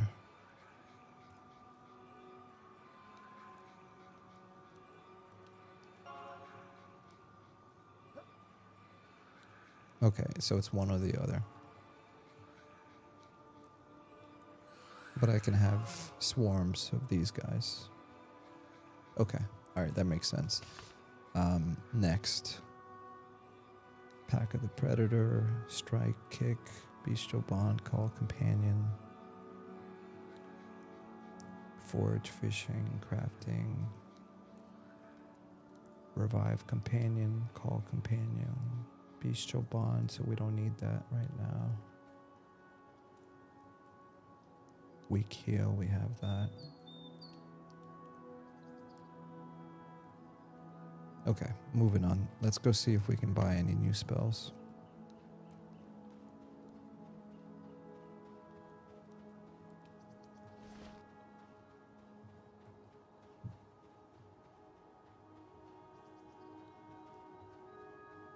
Viridian, are you serious though? Is that a thing? Like, I know what you're talking about. There's certain beetles that, you know, roll around the poop, which is hilarious. Those guys are it's like the African beetle. It literally takes a huge piece of dung and rolls it around. But is that an actual thing in game? Does it actually eat poop? Because if so, I believe you. I'm just, you know, trying to figure this out.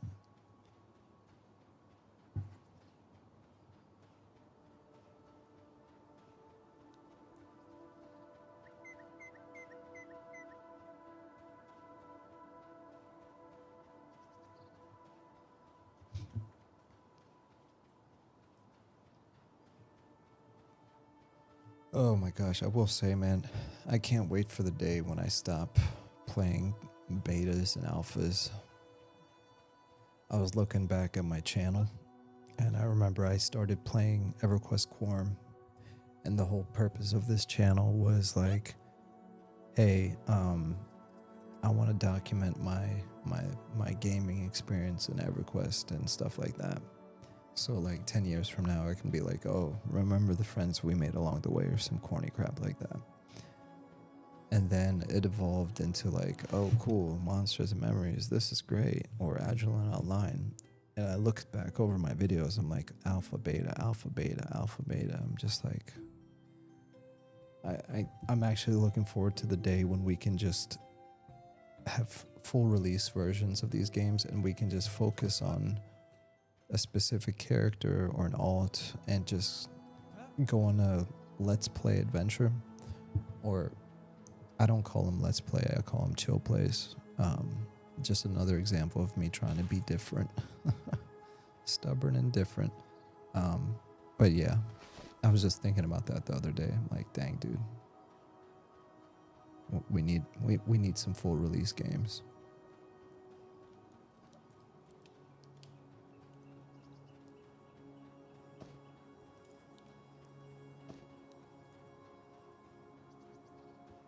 Rudian said, I haven't had the no, man, I have no clue. LOL. Okay. Hey, man, you never know.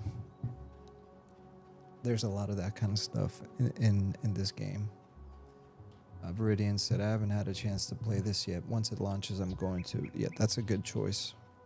Like, the only reason to play a beta or an alpha is if you're into game development.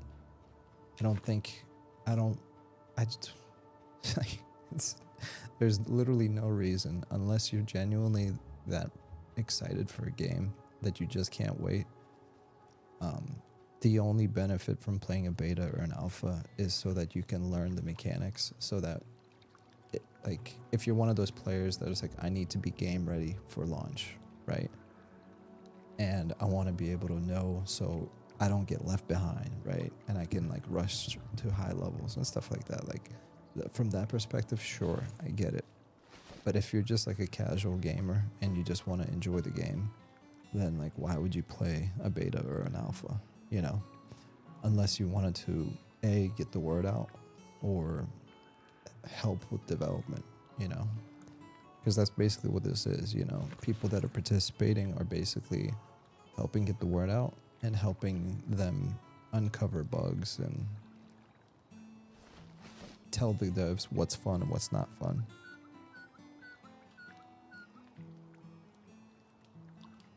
I really don't need this fletching kit in here. Sorry, I'm trying to organize my inventory.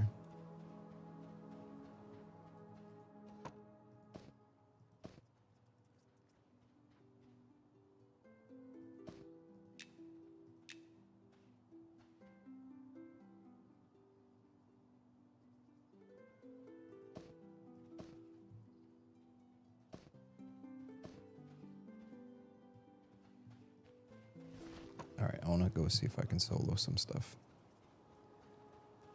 Viridian said, aka Neckbeard Sweatlord. Yeah. That's the kind of stuff I like. In Shokuten, you mentioned like 20 years too late.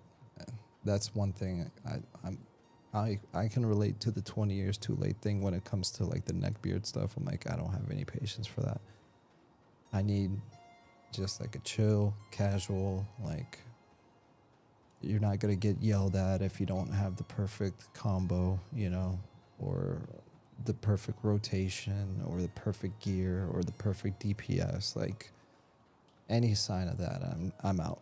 Oh my god, nope. That's why when I played EQ Legends, I chose like the weirdest combo, like Ranger, Druid, Monk, right? It's like, what do you mean you didn't add a Bard into that combo? It's like, yeah, I don't want to, because why not? They're so good. I'm like, well, because everyone else is doing it. So you don't want to have a Bard just because everyone else is doing it? Yep, just being stubborn. Being different for the sake of being different. It's like, well, that's dumb. It's like, yep, you're right. I enjoy being dumb. In Shokuten said, Wiki says if you consider your pet, it will tell you what it wants and if it's hungry. Oh. Thank you, brother. I appreciate that. Where's my pet?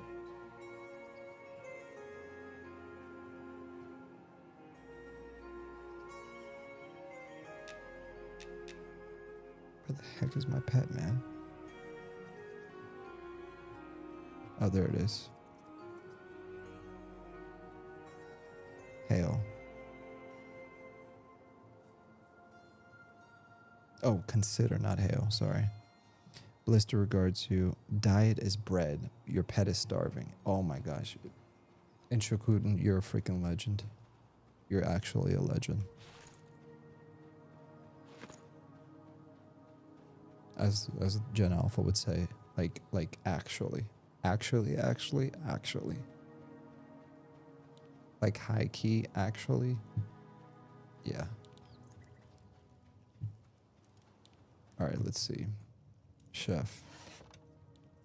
Give me that bread. You got some bread?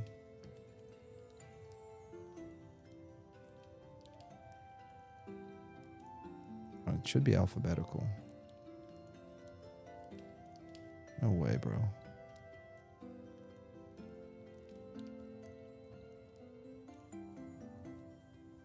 Potato.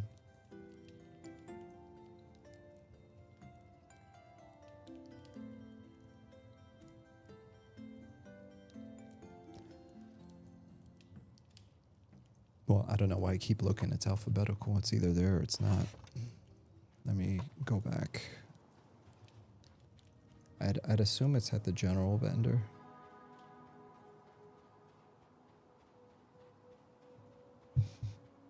Viridian said, I'm lucky if I have the energy to game a few hours a day after work. I'm the same way, dude. And I hate admitting it because I'm one of those people that I used to be like, nah, you always have time. You just gotta, if you want to prioritize gaming, then you have time for gaming. But for the past like 5 months, well, I had some personal stuff going on. So like, honestly, I got, how do I say this in a non?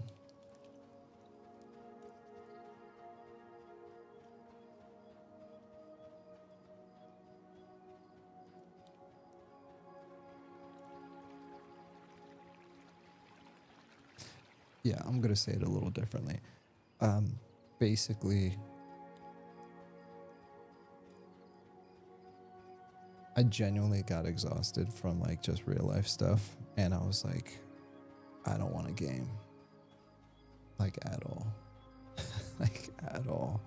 It's like, well, why do I have a 5080 with a 9950 X3D? It's like, just so it can collect dust. It's like, you finally have adult money, but you're not even playing games. Well, why not? It's like, it's just because I don't want to.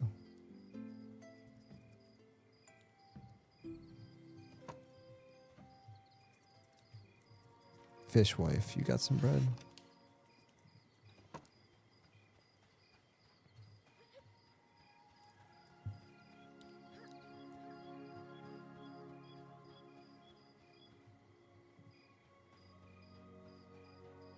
I remember seeing bread, I just can't remember where.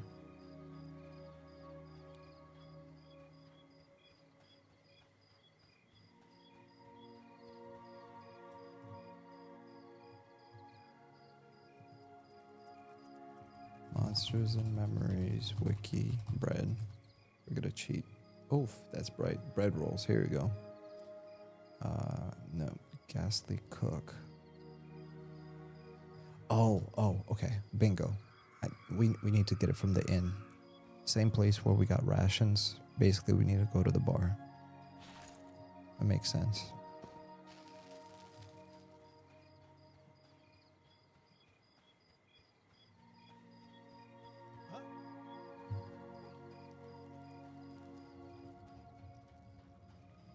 Whoa, that spider freaked me out. No, not him, from him.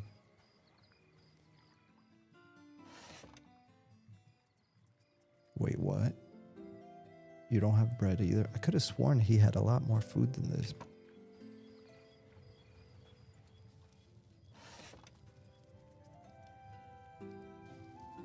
Butter. You gotta be kidding me.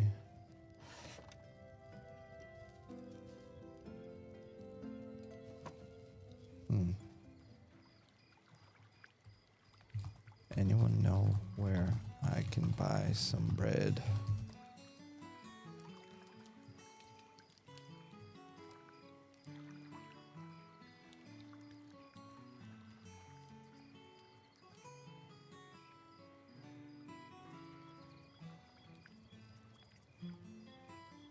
A grain beetle makes a crunching noise. What's that about?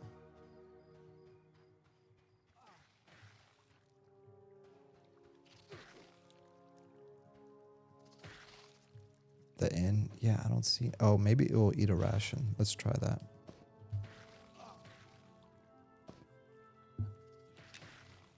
Blister doesn't want a ration.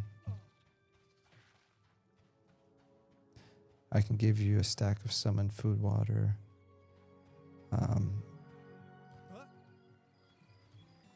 I appreciate that, but my beetle pet is requiring bread specifically.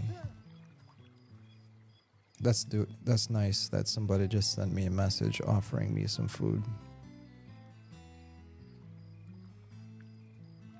And what's weirder is the inn doesn't sell bread.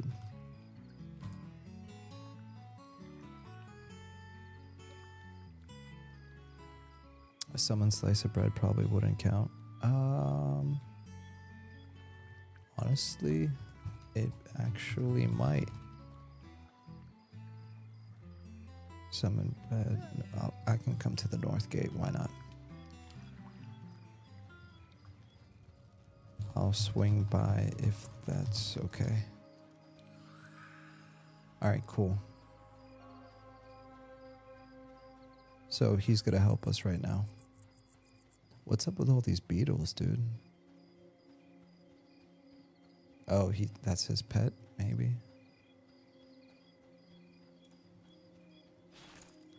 Alright, I'm gonna turn up the gamma so you guys can see the nighttime a little bit better.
There's a lot of people here. All right, what's this guy's name? Big Cook. Big Cook. Where's he at? Oh, he's right. He's the tree.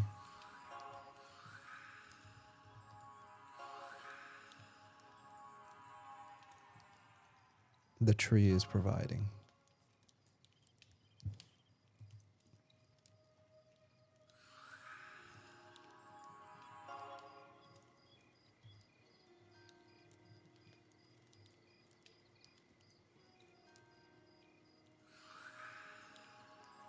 Oh, I just noticed that dude's name is Bamboo. And this guy's a tree. Uh-huh. How clever.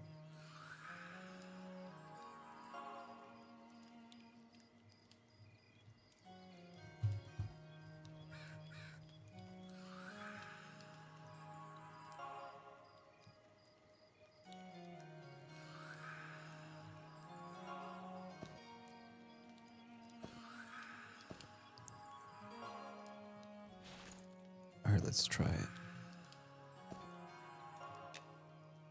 Dang it. Oh, shucks. Didn't work. But thank you anyways.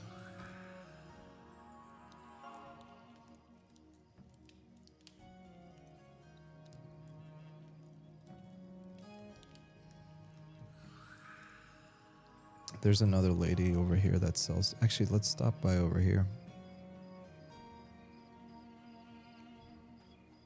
And honestly, I don't want to be in Night Harbor right now. I want to be back in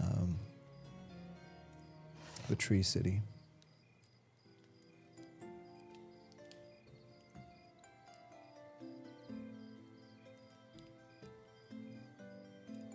Let's go back to the Tree City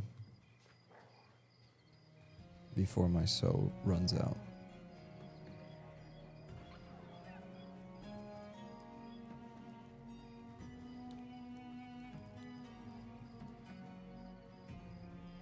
Good luck finding something for poor hungry pet. Yeah, Big Cook.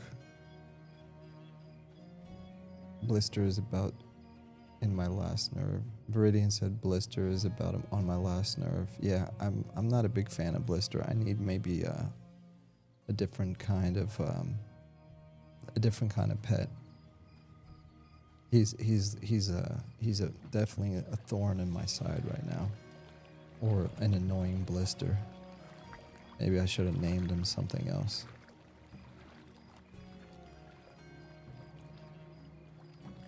I love how the city's coming together, man. I just can't wait until, you know, the people start opening up their shops and start like decorating their houses. I can see the city looking really cool when it's like lively and filled with life. It's gonna be cool. All right, let's I think there's a translocator, or maybe they took him away for the playtest. Tansy Fairwinds Ale.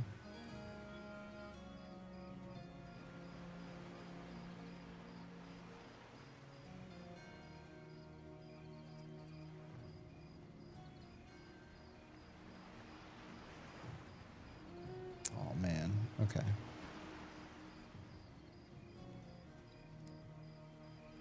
The boat's not here yet, and there's no translocator.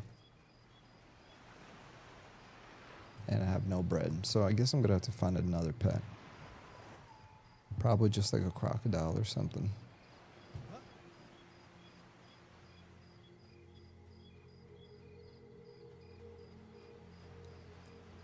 Somebody said, do we need to sleep in this game? And somebody responded and said, no, just in real life. Fishmonger. No.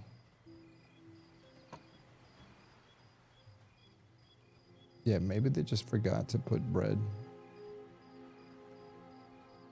But there's another inn somewhere, and I can't remember where it is.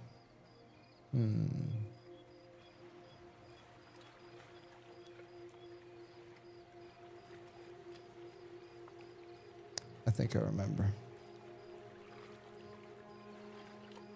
I'm gonna go back to the marketplace. Pretty sure I remember seeing bread over there.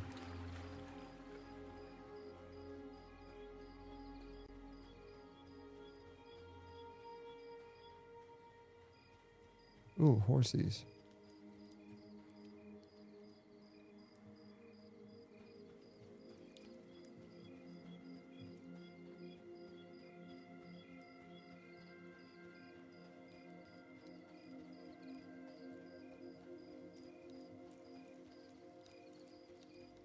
Okay, yeah, somewhere over here, I remember there's a food merchant. So there's a herb monger, spice monger, paprika, sesame seeds.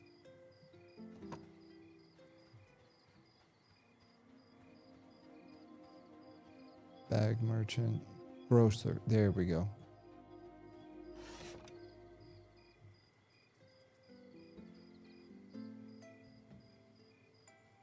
No freaking way, dude. That's so dumb.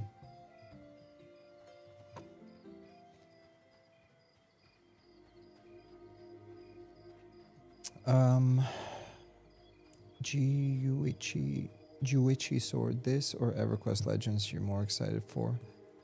Well, as far as excitement goes, when it comes to anything that's finished, I'm going to be more excited for, right? So like EQ Legends is right around the corner. It's July, right? So it's something that I know it's not going anywhere, that it's going to release, and then it's going to stay released, and it's going to be a consistent, persistent world, right? So I'm excited about that for EQ Legends. But as far as like which game is my like home, like which game am I most excited to play?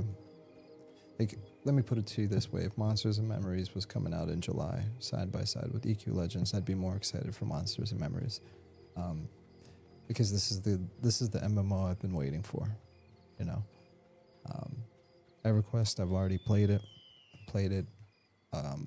you know, on live. I've played it on the emulated versions. I've played it, you know, with like a form of multi-classing, just with custom emulators. I mean, I remember doing that back in, not specifically multi-classing, but like if it's not difficult to emulate EverQuest, like you can do it yourself. And the first time I experimented with custom EverQuest stuff was like 2001.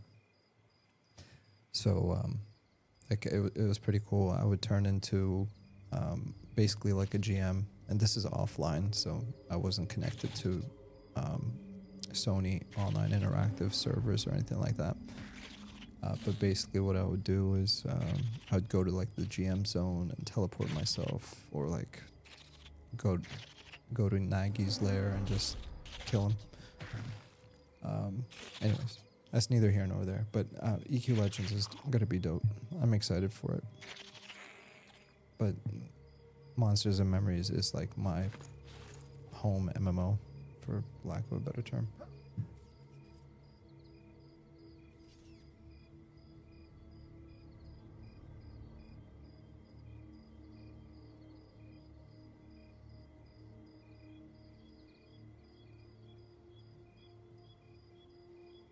All right.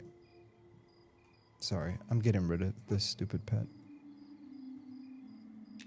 What a waste of breath. Air. Alexei Voko, when is it coming out? The early access is going to come out in October. At least that's what they're shooting for. But early access is basically, you know, 20% of the world in its like completed form, but like they've got a lot of work, you know. They've got, I think, 13 races either 12 or 13 races. I think it's 13 races if you count lizard people, but they haven't like made that race yet. But I know it's something that's like in the works for the future. But think of it this way. Each race needs to have its own starting city. So the gnome city, the dwarf city, the wood elf city, the high elf city, the night elf city, not night elf, the deep elf city. Ogres, trolls, every single one needs to have their own starting city. That's not going to be available in early access. Early access, you're going to have like this city, which is Night Harbor. It's massive. You know, it's like the size of 3 or 4 free ports. You're going to have Valendraw, which is like the Wood Elf city, similar to Kelethin. I'd say Valendraw is like maybe 2 Kelethins put together. Maybe that's just a bad comparison. And then they're going to have the Deep Elf city, which is similar to like Nariak, only it's completely underground, because the way they're building this world is, you know, it's a massive continent, and there's a overworld and an underworld. So they need to flesh out the entire continent with all those starting cities, with all the zones, with all the dungeons, with all that other stuff. And then they have to, after that, they have to go underground and do the same thing like for like. You know, that's a lot of work. So early access will come out in October, probably. And that's the goal, at least. And it's going to have those 3 major cities. It's going to have like tons of dungeons. There's already enough content to get you to level 60 if you're into that sort of thing. But my personal assessment of when I think the game will actually come out to 1.0, like, I don't know, 2 to 3 years. And that's not coming from the devs. That's just my humble, honest opinion. I could be way off, but I'm in the grand scheme of things, if I'm considering what I call 1.0, that's every single race and every single racial city being available. I would say that's a fair 1.0 launch. And if I just calculate how long this kind of stuff takes, 3 years. Now, once they go into early access, that's going to be the first time they've taken money from anyone, right? This is a self-funded project. It's not a Kickstarter. They have 0 money coming from us. They don't have like investors. They don't have publishers, and they're doing that by design. So will the development speed up once they start getting money? 100%. So is it possible that they reduce that time from like 3 years to, I don't know, 2 years? Possibly. But will it have like the total polish of a perfect 1.0 release where like every single texture is exactly the way they want it finalized? Probably not. I mean, it's an MMO, so MMOs remain in development even after they release. But yeah, so if you want to play early access, you can come back in October. If you want to wait for 1.0 launch, I would follow them on the Discord. You know, kind of keep your ear to the ground. And if you, a sandstorm. Well, that sucks. Not really, it doesn't suck. It's just I can't see anything.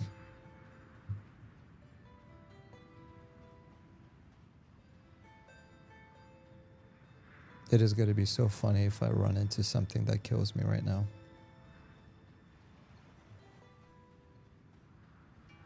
That's a glitch, by the way. It is not supposed to look like that. All of this right here, this is the first time I've ever seen that, and that's a bug, not a feature. Normally, when I see a sandstorm, they look really cool, and this is not normal, just FYI.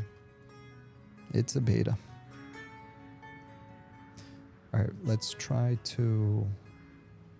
We're going to try to get this dude... Oh no, but he's a beetle. Crap. Well, let's try it.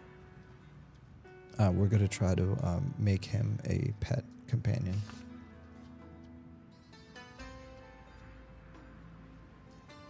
Bistro Bond.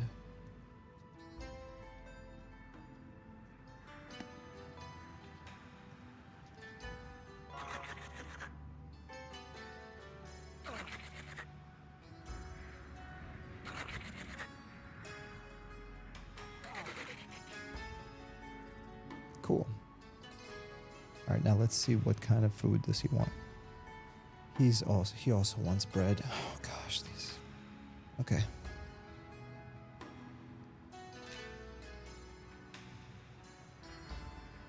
Alexei Vokos, it looks really cool. I'm glad you like it. It's got a lot of fans. I'm one of them. It would look cooler if this wasn't glitching right now.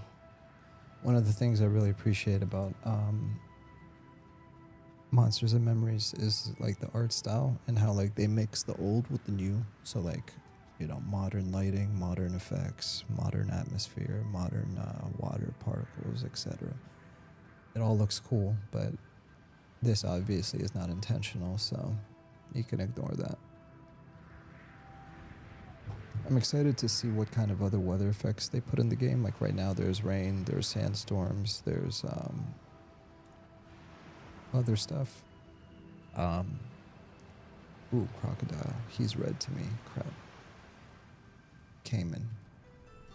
Alright, let's see if we can get this dude. We're probably gonna die. Okay, this is not going well for me.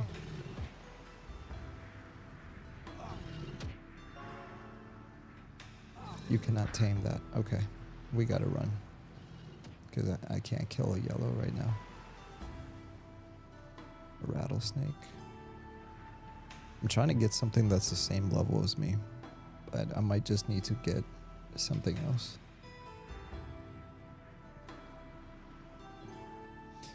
Yeah, but anyways, all the graphics, all the programming, all the music, all the sound effects, everything you're watching and seeing and hearing is made by just a bunch of old school MMO nerds, which is pretty cool.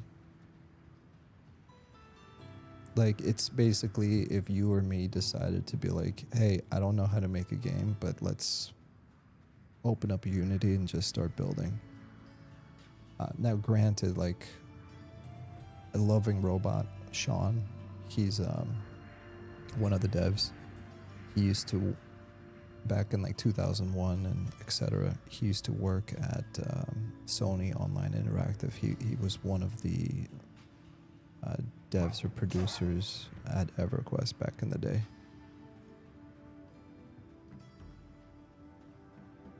And then this other guy, Ali, who's one of the lead programmers. I mean, he's really good at what he does. So like each one of them has like their own set of skills and experience. But still, you know, it's not like they have like a team of 20 graphics designers, 20, you know, programmers that are sitting on a payroll and all they're doing all day is like programming.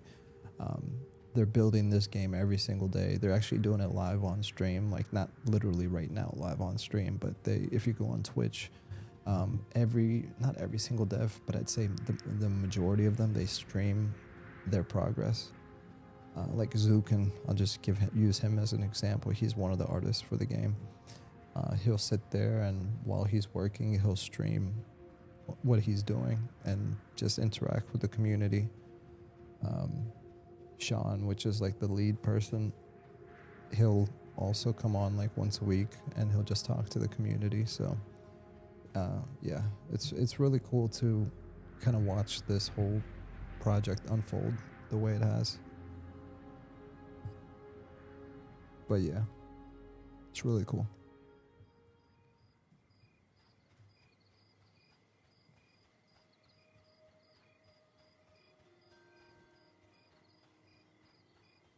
All right, I'm gonna go see if the boat's here yet because I really want to go back to the Wood Elf City.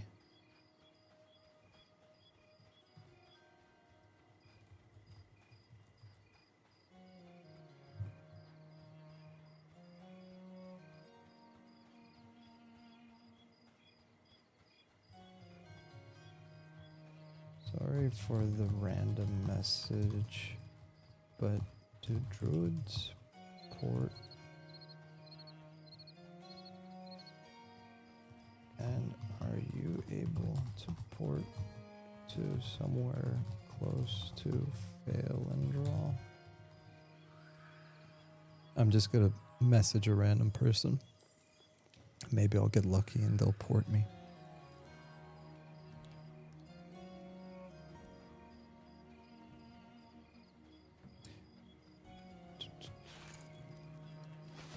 I think I know the answer. Druids do port and so do wizards, but I don't know if some random person I'm just messaging at 2 in the morning would be down to do that. He said, sure.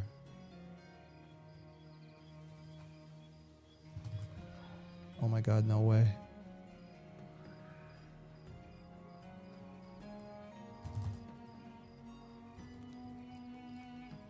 He's a freaking legend, boys. He's literally that guy.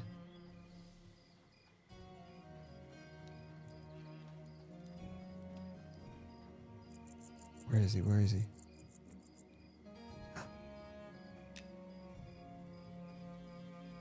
Group. Oh my God, thank you so much.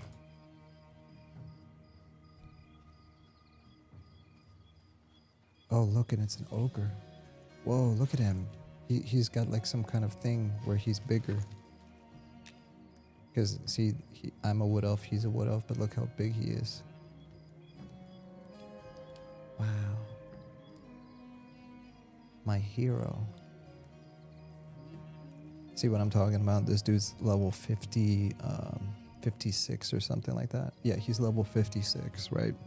So there's already enough content to get you up there in levels. Wait, what? What happened? What happened?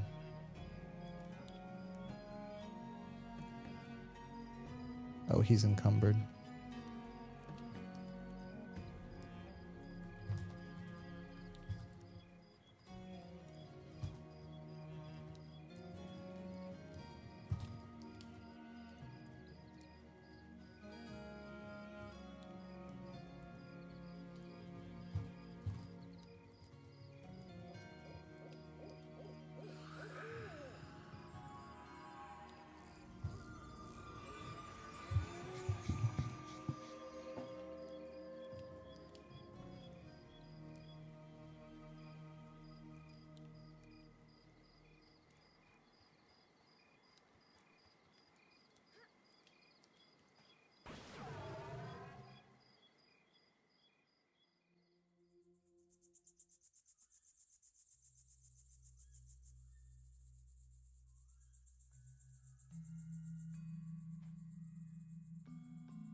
Yo, my bad.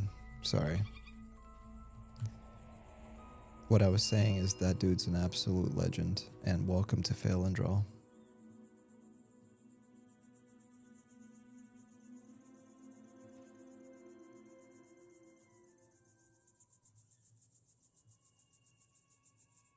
It's a foggy night.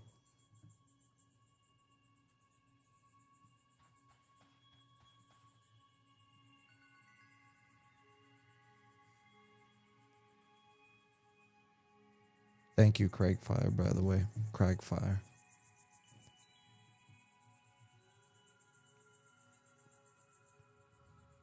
Yeah, that's a good idea. I should get a soulbind. Wonder why it's so foggy tonight, dude. It's crazy foggy. Dude, I'm so happy to be back in the Wood Elf City. You have no idea. I got so sick of having sand in between my toes.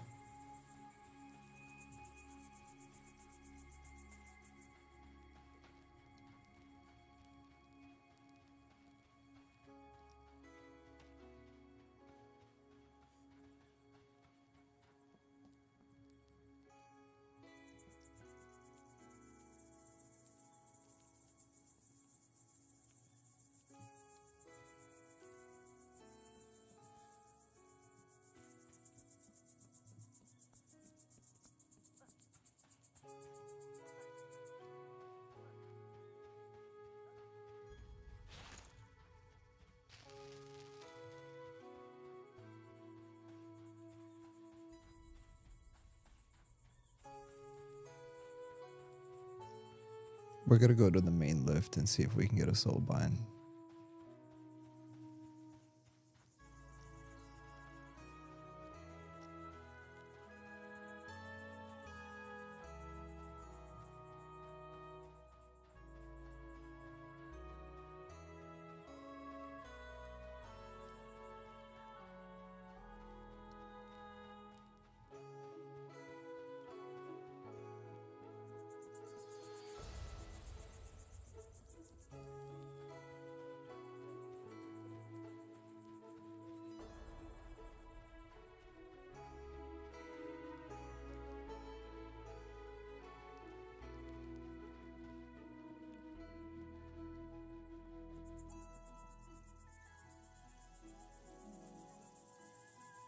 Uh-oh. Oh no.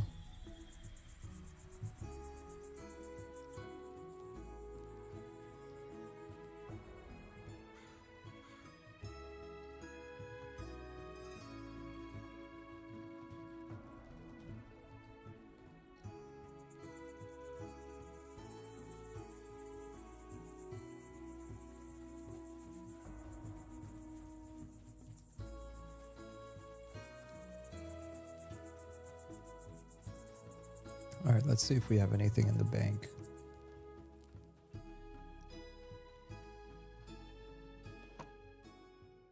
An orc ear and some Drakeling stuff. In other words, absolutely nothing. Hey, you know what? I should have kept my pet.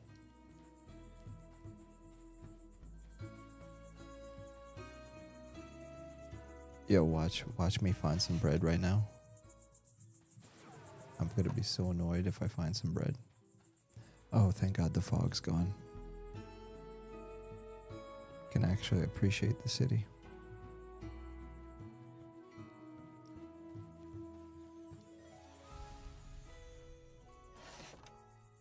Okay, she doesn't have bread either, so. I wonder if that's an oversight and they just forgot to add bread.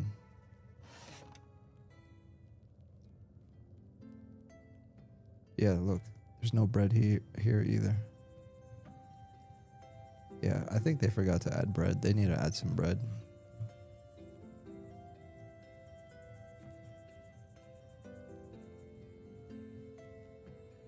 Or maybe it doesn't go by bread and goes by a different name. Huh, interesting.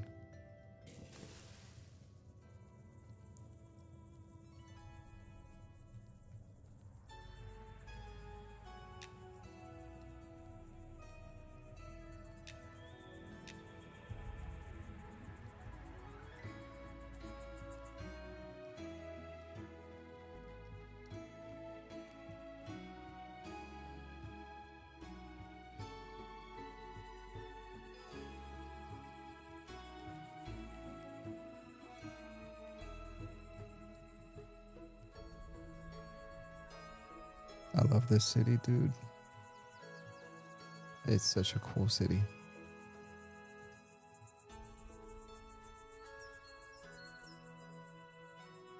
Alright, I'll be right back. Cragfire said, I don't believe I've ever seen bread. Yeah, seriously, dude, me neither.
All right, I'm back. Oh my gosh, I got foggy again. That's crazy. I've never actually seen the green fog like this.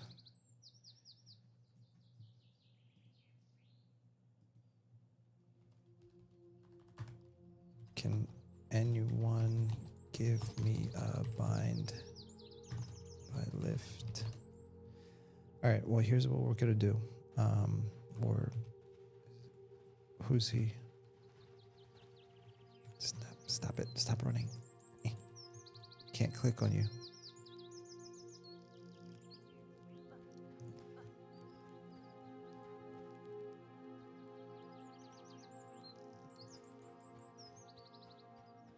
All right, so here's what we're going to do. We are going to go look for a new pet.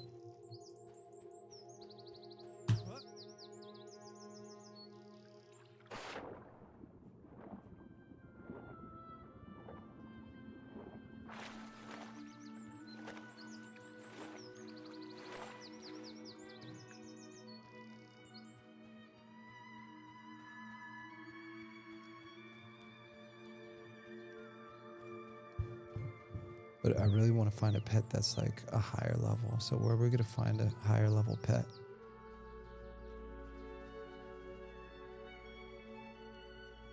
Holy crap, look at that train.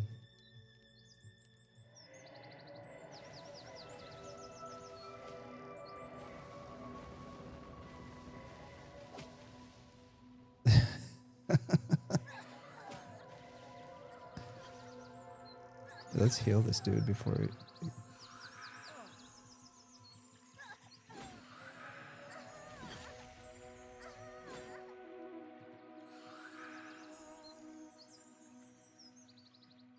That was interesting. Ooh, Dougie. What level is he? Maybe he can bind me? No.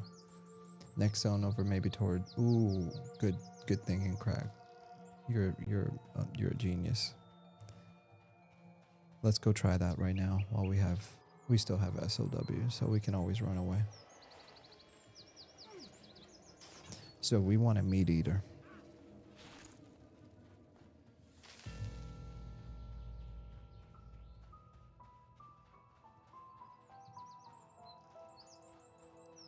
By the way, when I'm playing by myself, my brain works much better.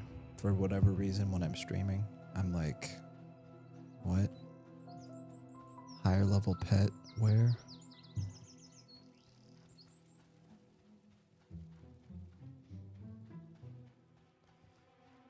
Wolves and bears over there, Crackfire said. Yeah, you're absolutely right.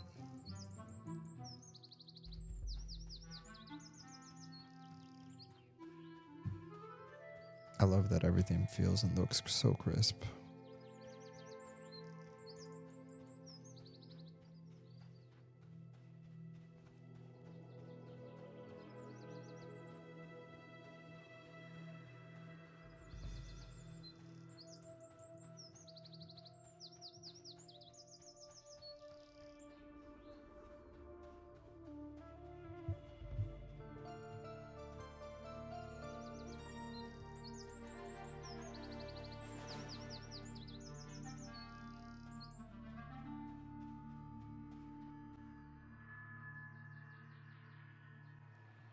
All right, let's see what we can find here.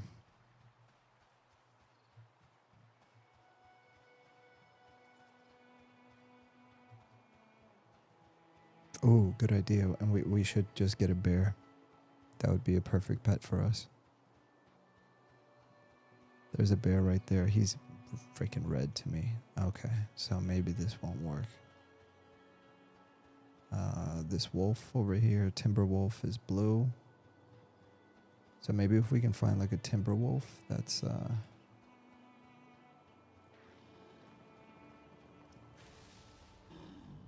let's see if we can find a timber wolf that's the same level as us.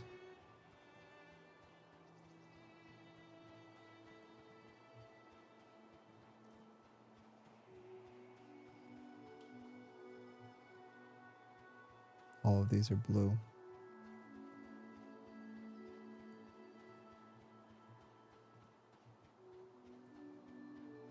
This bear is ready to strike.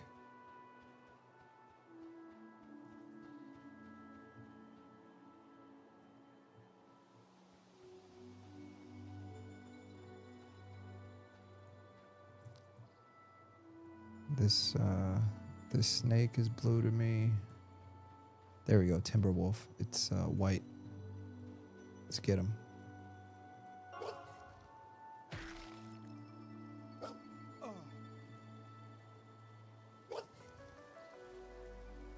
Aggressive black bear. Okay, boom, we got it. So we got a level 7 wolf. And let's see if he eats meat. He eats meat. Let's give him some meat.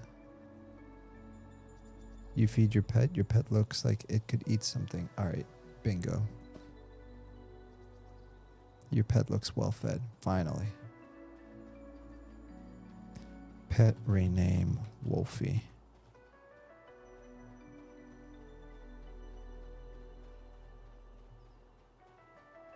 Okay, cool. Now that we have a level 7 pet, let's see what happens when we make it attack.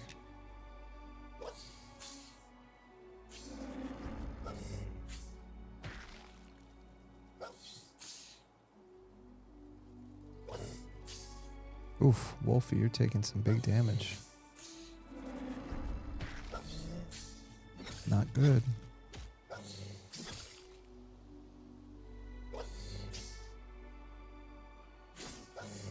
Not good. Let's fear it.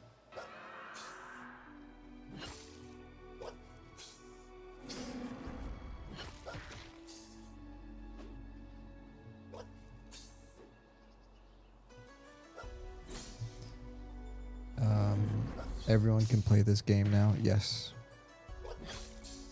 From this past Friday till next Sunday.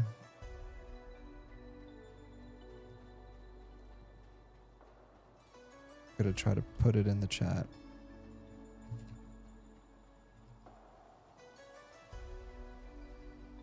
Oh, nope, that's not gonna work.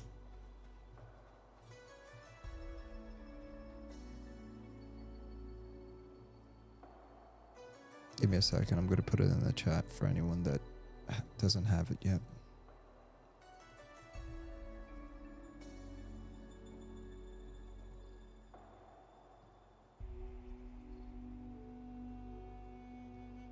Okay, here you go.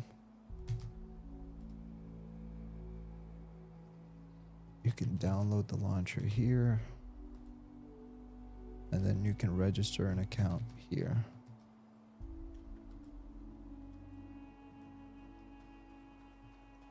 And obviously it's free because it's a beta and it's in development and yada yada yada. Oh, these textures look updated. That's dope. Interesting. With every new playtest, I always notice like whenever they add new textures that weren't there before. I don't know if that's a good thing or a bad thing. Maybe it means that I need to get a life because I've been doing way too many of these playtests and behind the scenes alphas and betas. Been around too long. Let me heal this dude. Dang, Wolfie, you need to keep up, man. You can't be slacking like this.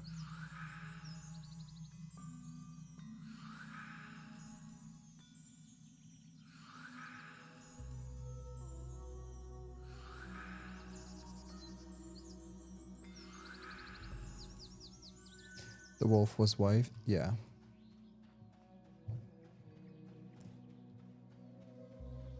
Alright, so I actually want to get some wood elf meat because if you cook it, you get like, unless they nerfed it, you get like 25 copper, which, you know, that's a quarter of a way to a silver. So it adds up pretty quick. Let me see if I can do that. And also, let me get some meat.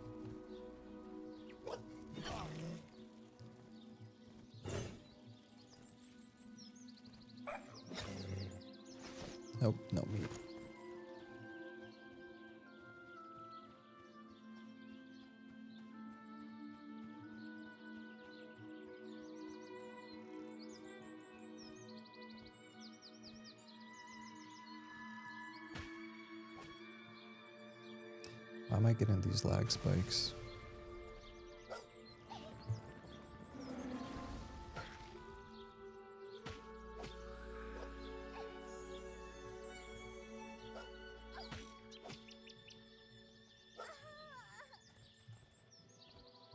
Oh yeah, and they recently upgraded these textures to look how cool this thing looks.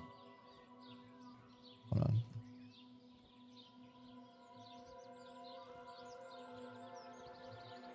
Can you imagine like a big version of that?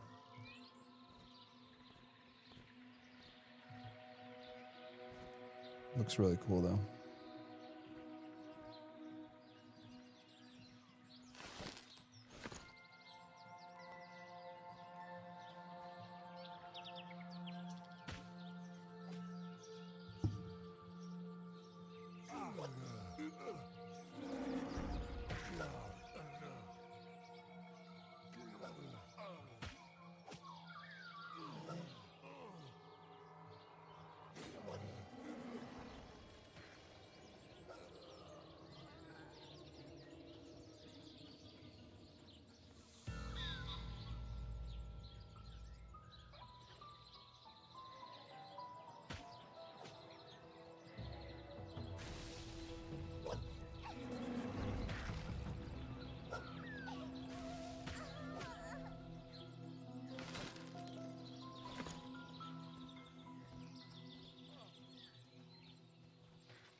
Oh, darn it.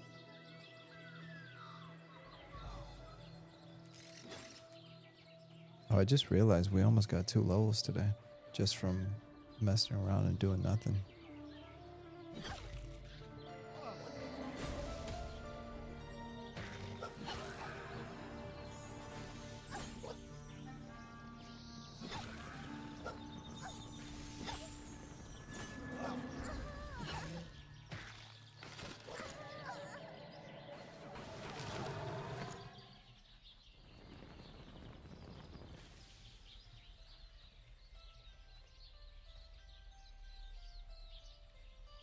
Is this dude okay?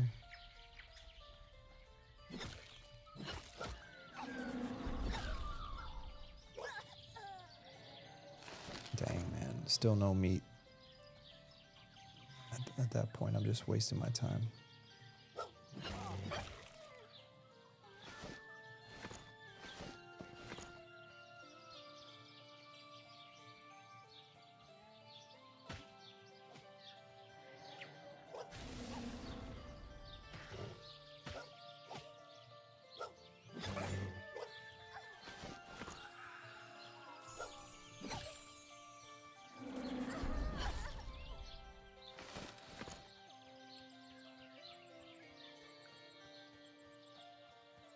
Ooh, lots of dryads over here.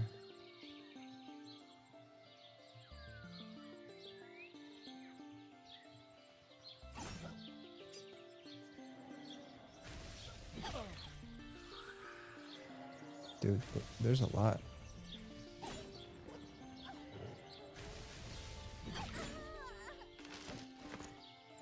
Perfect. This is what I want. I want to kill as many of these as I can.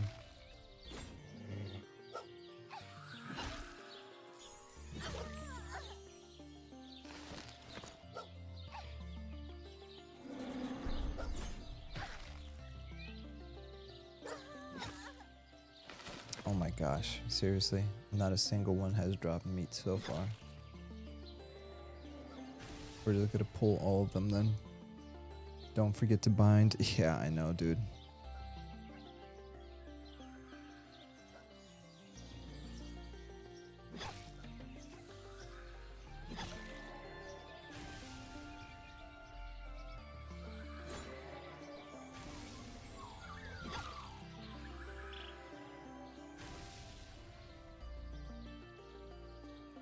Fortunately, none of these are gonna hurt me.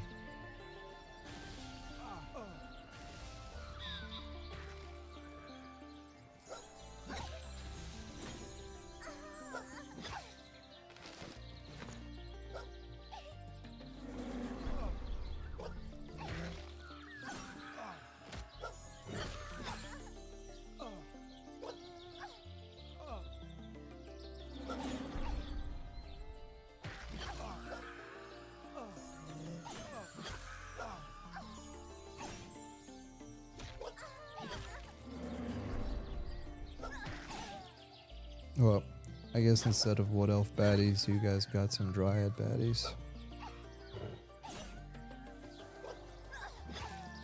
Alright. Not a single one dropped meat. You've got to be kidding me. How disappointing. Alright, let's get out of here. Let me ask somebody for a bind again. Can anyone bind me? PST.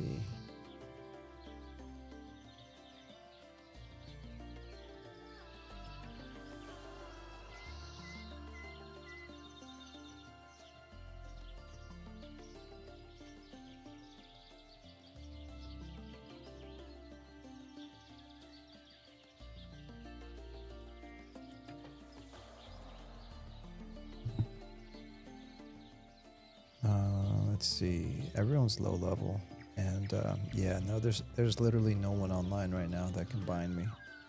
And a lot of these players, this is probably like their first time playing Monsters and Memories. I'm not too worried about it. I'm just gonna go to the adjacent zone and see how it feels like soloing. Or actually, I have a better idea. Instead of going to the adjacent zone, there's some orcs. There's an orc camp. If I can remember where it is, I want to go check that place out really quick.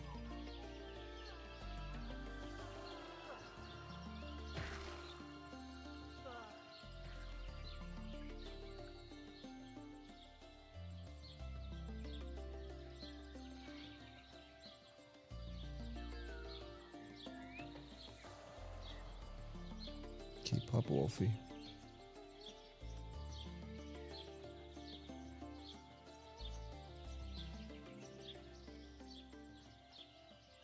I have no idea where I'm going, so I'm trying to go off memory right now.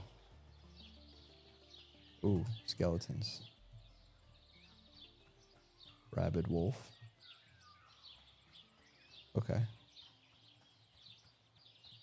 And then these guys are way too dangerous, and there's 3 of them side by side. We need to find like a roamer if we're gonna kill.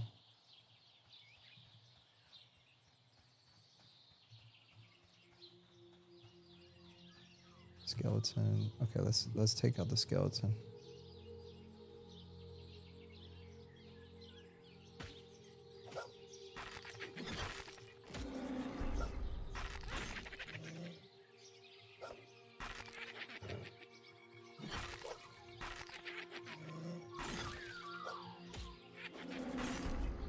Now we just gotta make sure we don't get ganked by an orc.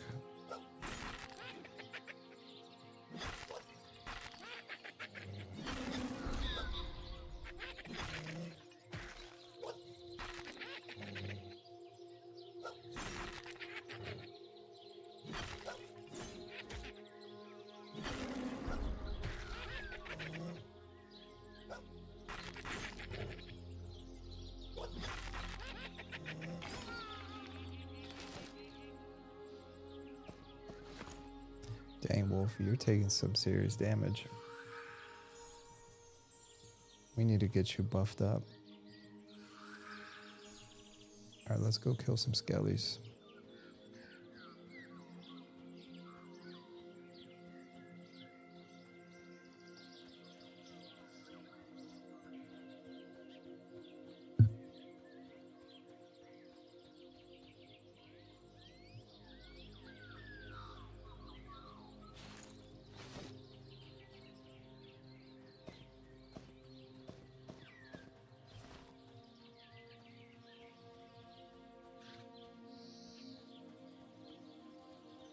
Except first I need to find some trees. Gosh darn it.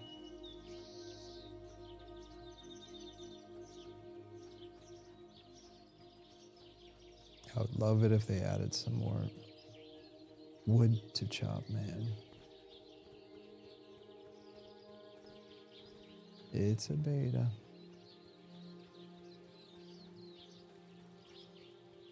Dude, literally no wood. In a wood elf forest, where's the wood? Where is the wood? Where is the wood?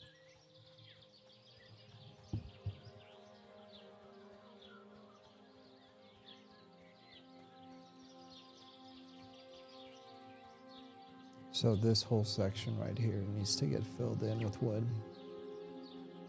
Because I'd understand if there was like 1 or 2 wood nodes for chopping wood, but there's like 0.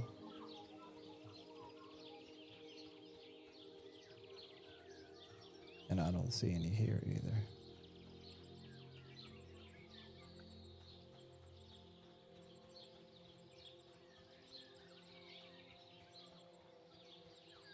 Oh, cool, waterfall. I've never seen that before. And what are these things? Mushroom people. Ready to attack? But give me some wood first. Oh snap, there's a whole bunch over here. Can I solo this dude? Nope, he is red. He's very dangerous. Black Widow hatchling is green to me.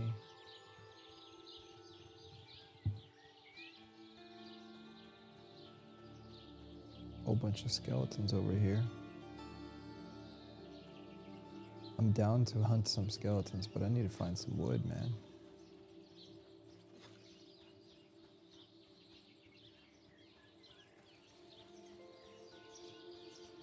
Killing some skeletons right now would be a good way to get some coin.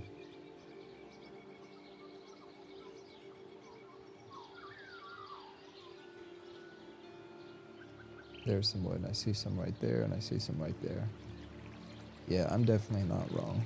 It's probably just not up on the priority list right now, but they've got to add wood, and I'm sure they're going to add wood. Because look, there's 1, 2, 3, 4 spots for wood here. So if anyone ever gets frustrated, go to the waterfall. You'll find the wood here. This is actually a good wood farming spot. Because especially like when there's a lot of people in Night Harbor and it's hard to find a wood node. I mean, it's back to back to back. Like there's wood all the way over here. There's wood there. There's wood everywhere. This is actually perfect. And for the uninitiated, the reason why I'm looking for wood is so that I can make a campfire. Because once I start hunting skeletons, if I have a campfire, it's going to give me a rested buff, and which means I'm going to get more XP. And more XP is a good thing. We like XP.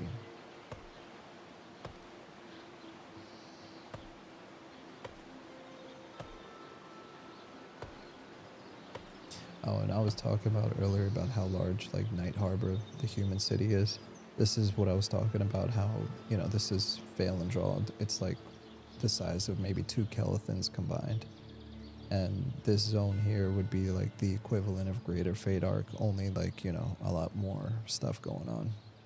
There's orc, wolf, mushroom, dragon, all different types of like mobs and camps and dungeons.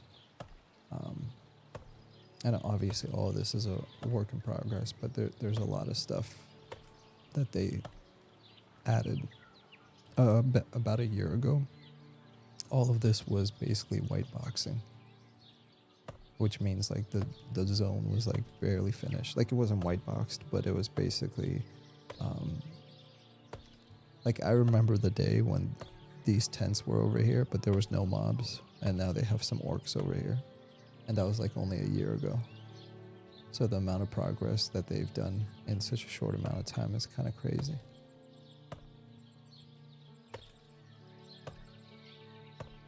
Okay, we should have more than enough wood now. Yeah, we got a full stack. Perfect. What level are these?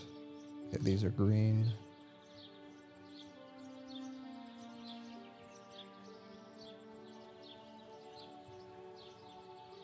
Alright, let's go kill some skeletons.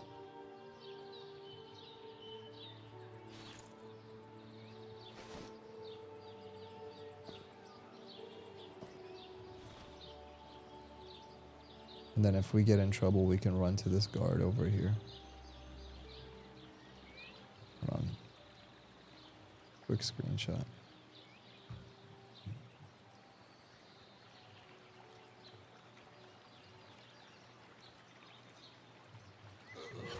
Whoa. The heck?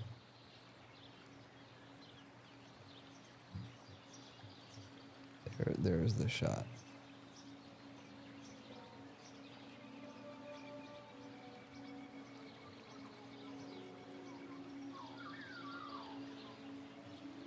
Oh yeah, and up there, that's probably going to be the High Elf city, so kind of like Felwith.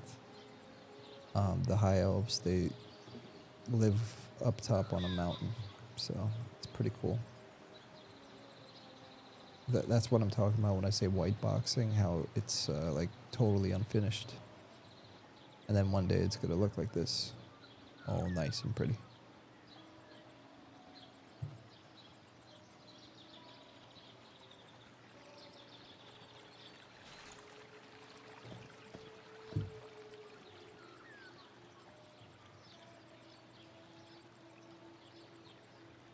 All right, give me a second. I got to refill my drink.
All right, I'm back.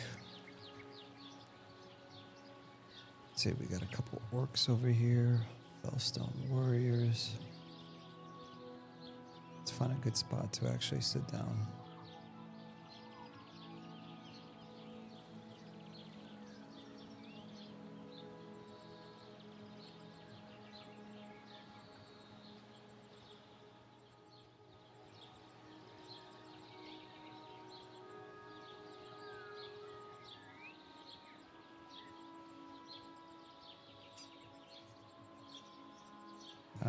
Right here is fine.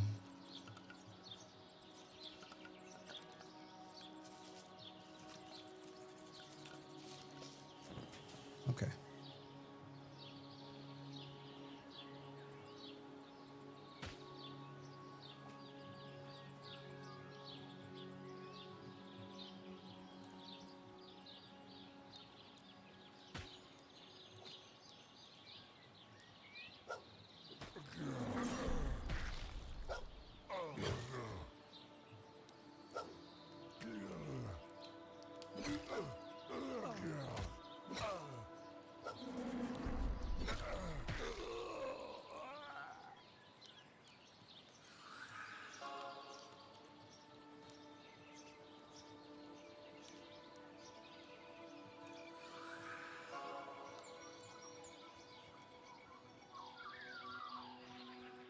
let's pull some skellies.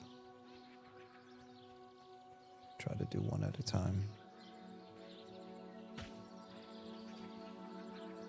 Maybe I shouldn't have put my campfire so far away. That was probably a bad idea.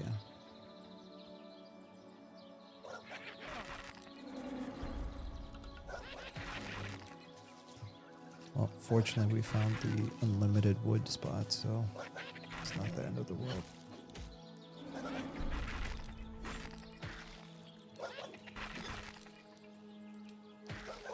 Oh no.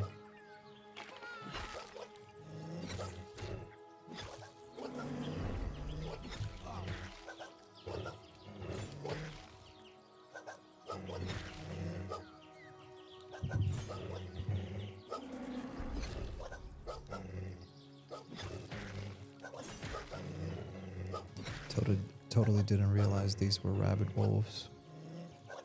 That's wolf on wolf violence.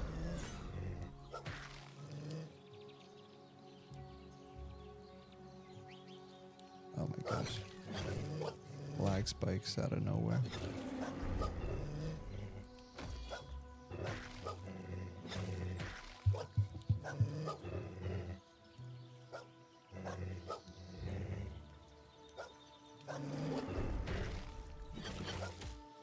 Oh no, Wolfie's dying.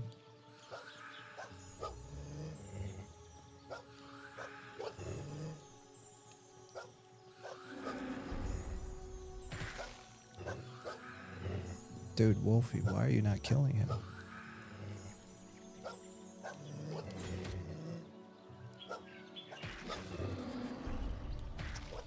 Oh, that's pathetic.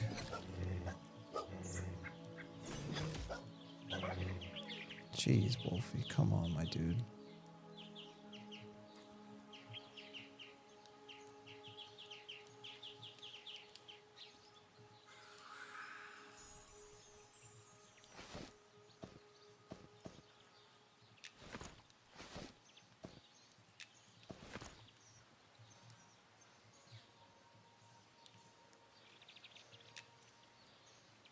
Well, that was close. At least for Wolfie it was.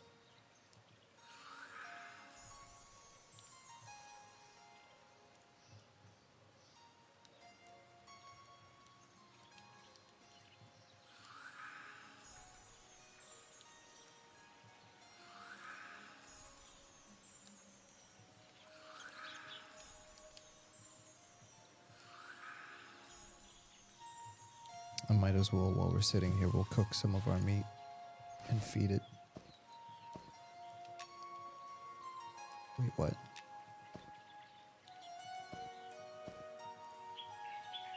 Will you eat raw meat? Okay, you feed your pet. Your pet looks well fed. Okay.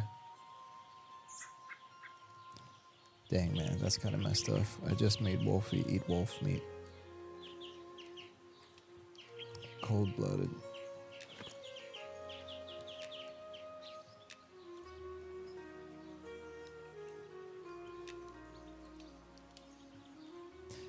Now you guys understand why I wanted to get away from the sand. Get to be in this chill forest with my dog.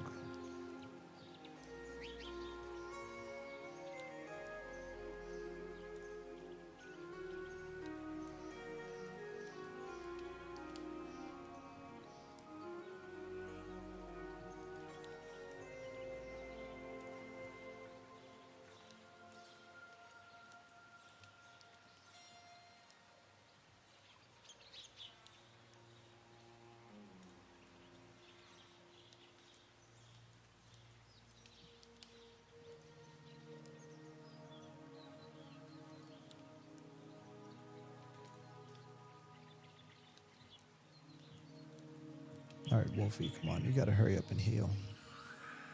Oh, you know what? I know why he's not healing fast.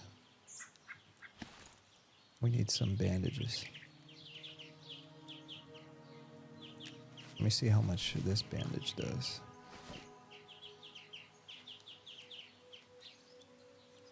You craft a bandage. Where's my bandage? Right there.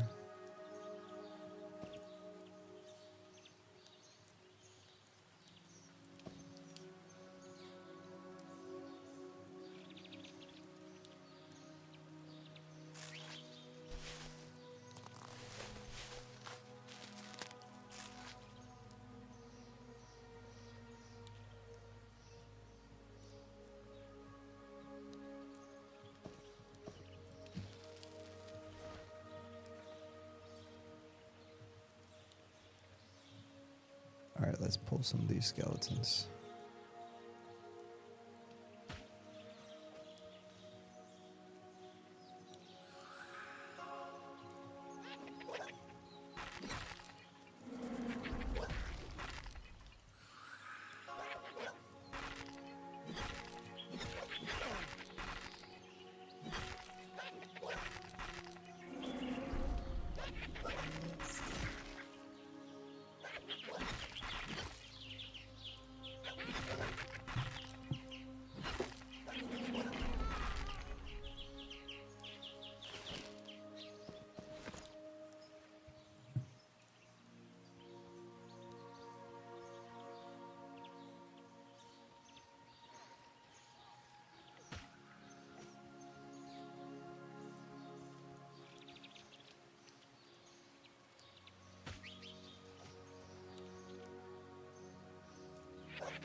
What? I thought I looted him already.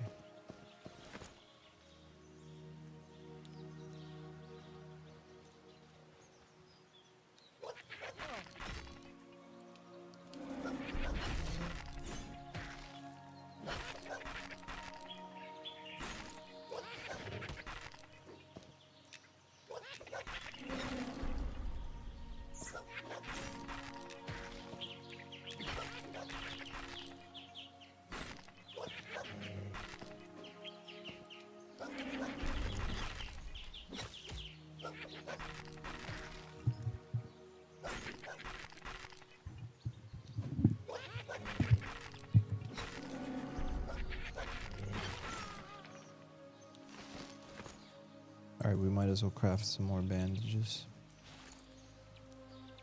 Let's like craft 5 of them for now.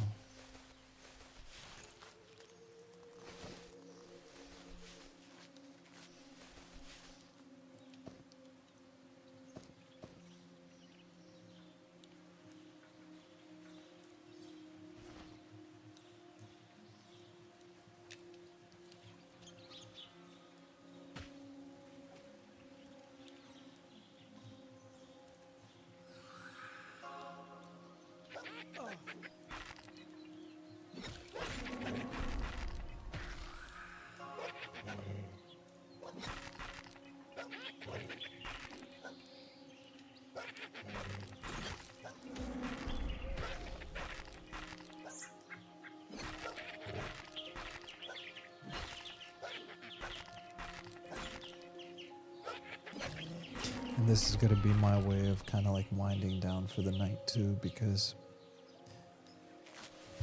as much as I would love to be here for, 6 or 7 hours, I'm tired.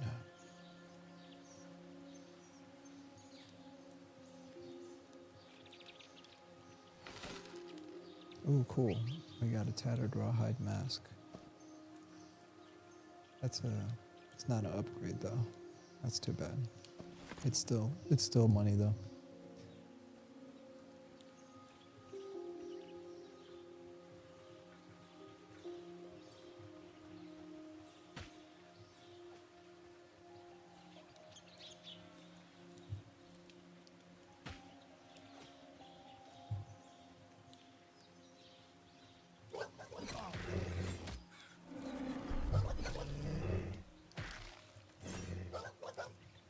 Dang, these rabid wolves hit hard.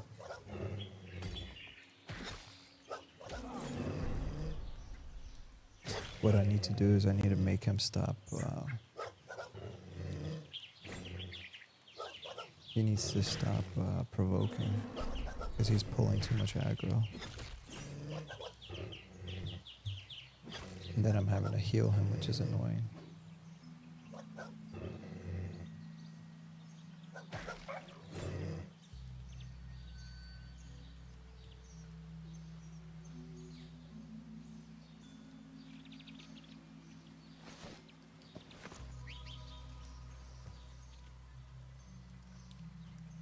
Come on, Wolfie. Look at you, man. You're a mess.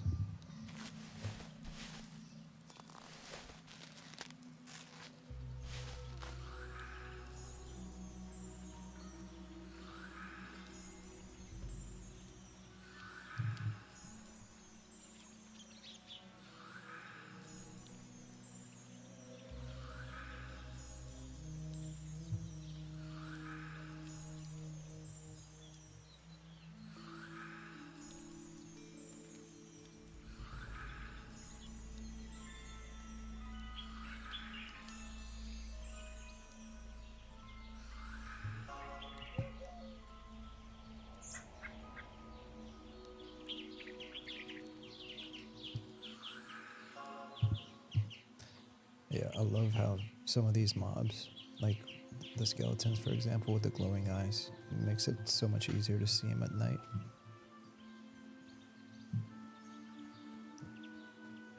And like you can sometimes see them like all the way across the zone.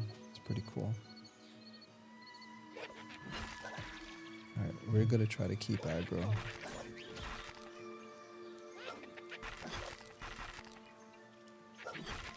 Yeah, that's much better.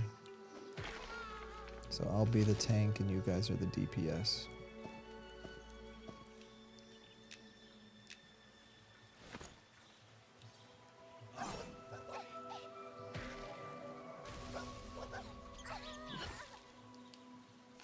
Still no meat.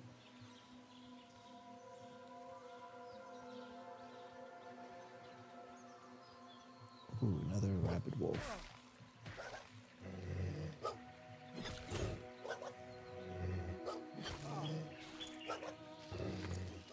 Except for I don't want to aggro another wolf.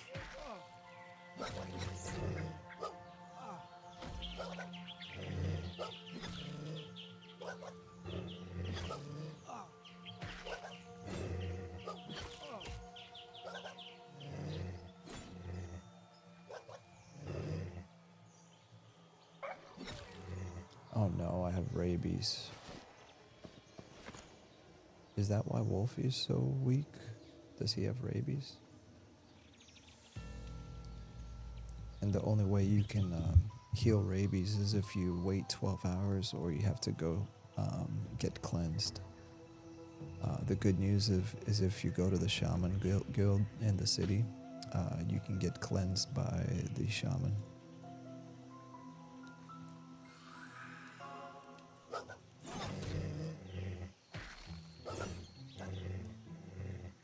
But it's not the end of the world because these are blues.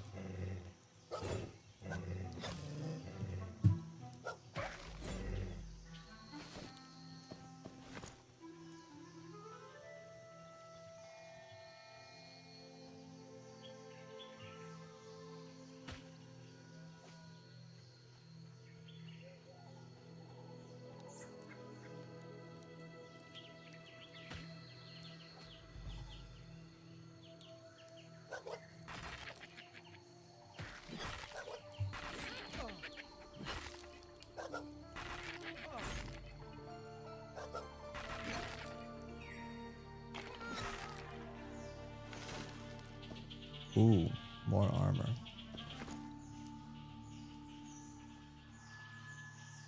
See, that's going to start adding up pretty quickly.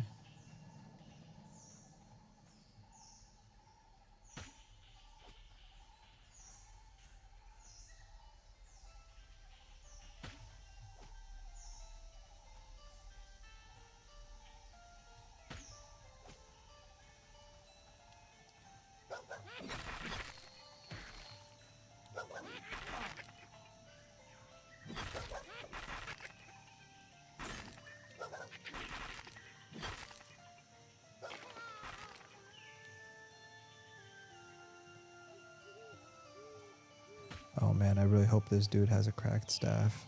I get so excited whenever I see them with a staff. No, that doesn't look like a cracked staff though.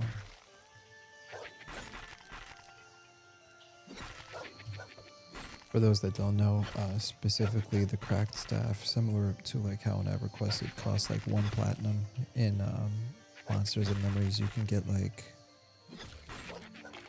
a decent amount of silver, I think. Nope, it's a worn great staff, so it's absolute caca.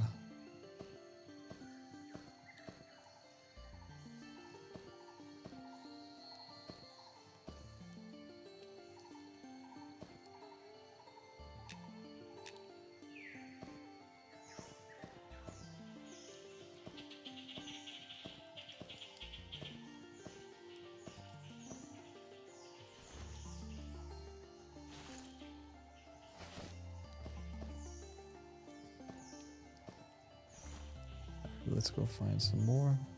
Dang, we're about to level up.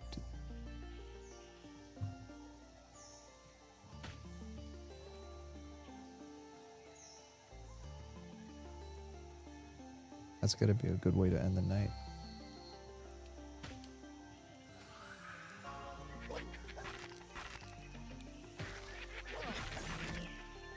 Oh my gosh, I just canceled my spell. This is so annoying. I had my spell memorized and I right-clicked it by accident and it caused my spell to go away. Whoops.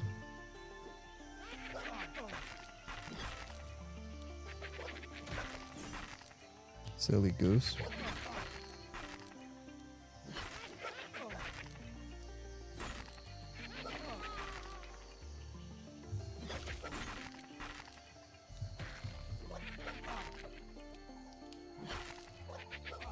I'm gonna make him act, pull aggro off of me.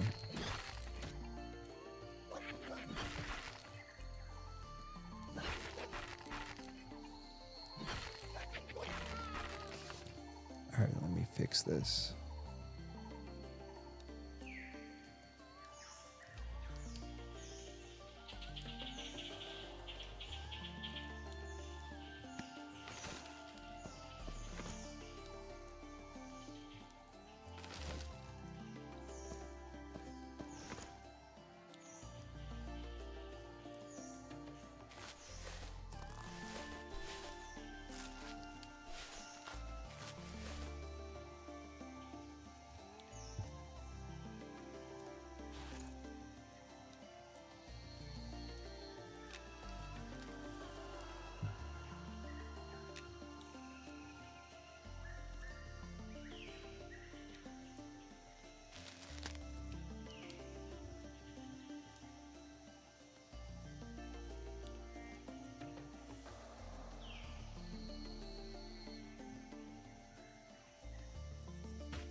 I probably should have reloaded the zone before coming here.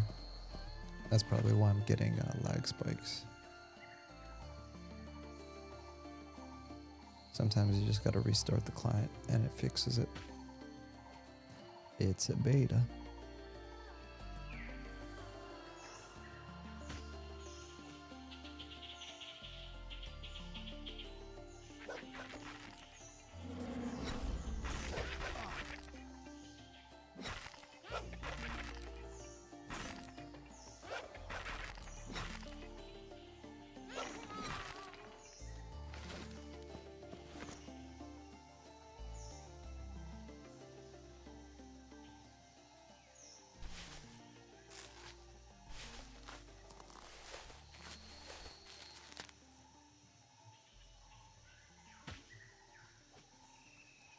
This is a nice little grind spot for low levels.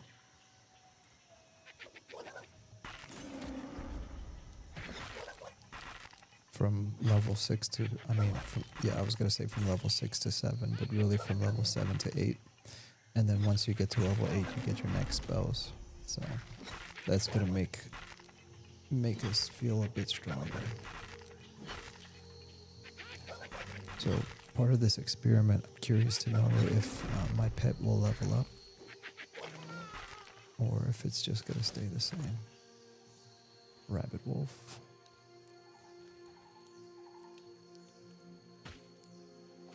Okay, we're in trouble. Crap.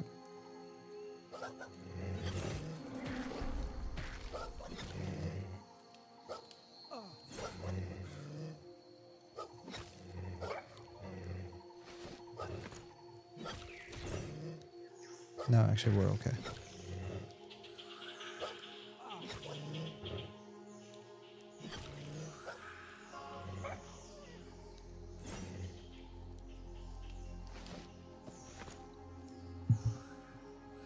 Boys, we are so close to level 8. That's crazy.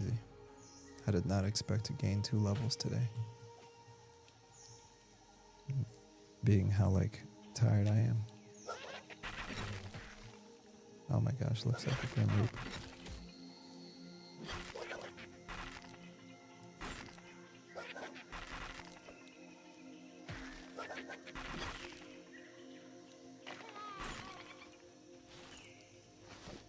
Alright, I got some upgraded, where are my upgraded bandages? Got it, yep, right there, heavy cloth.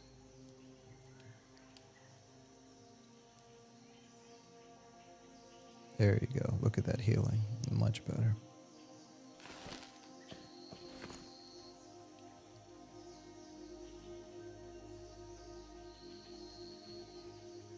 Oh, looks like my speed of wild is gone.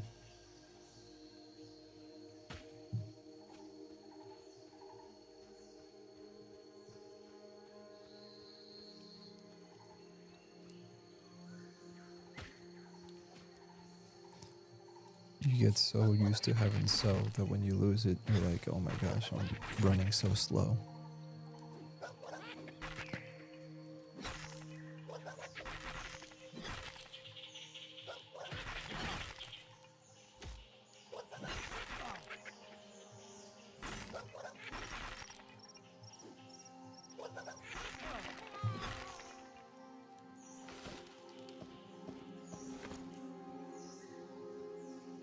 Now this was a great decision because the cloth armor, the cloth and the rawhide scraps is worth its weight in gold. Because that's going to help us make torches and it's going to help us make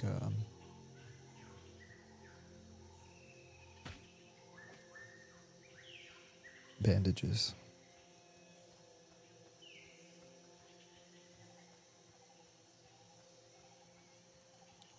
Especially bandages, that's like huge right now. We definitely need that.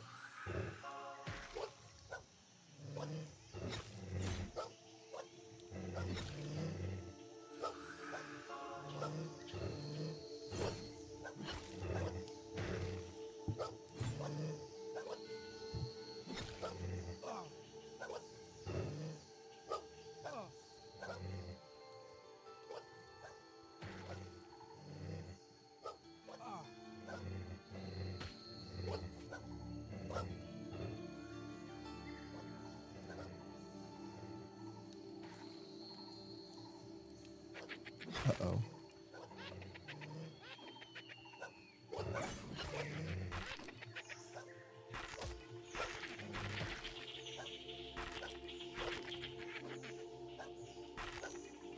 It would help to attack, not just stand there.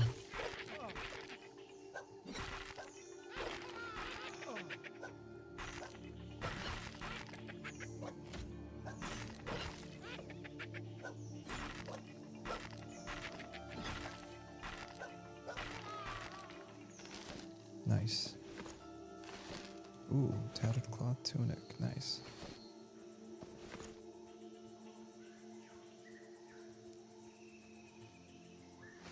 We need add some wood to our campfire.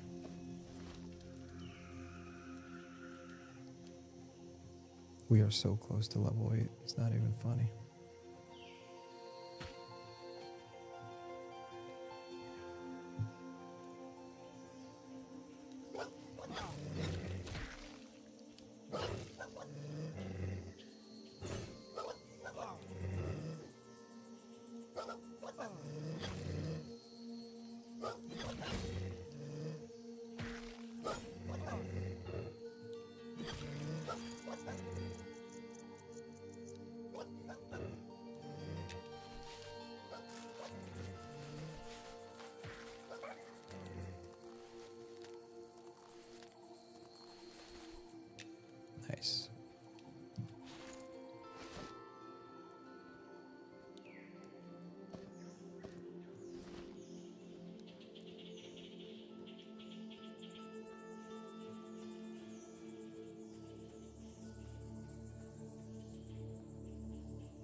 And with all this said and done, we're still bound in Night Harbor.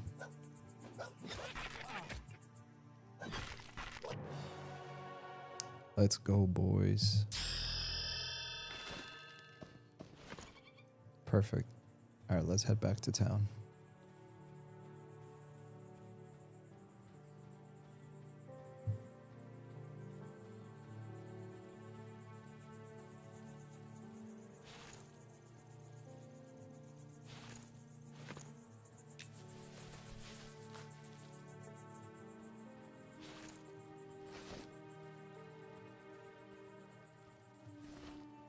And on the way home, we gotta try not to get aggro from some random dudes.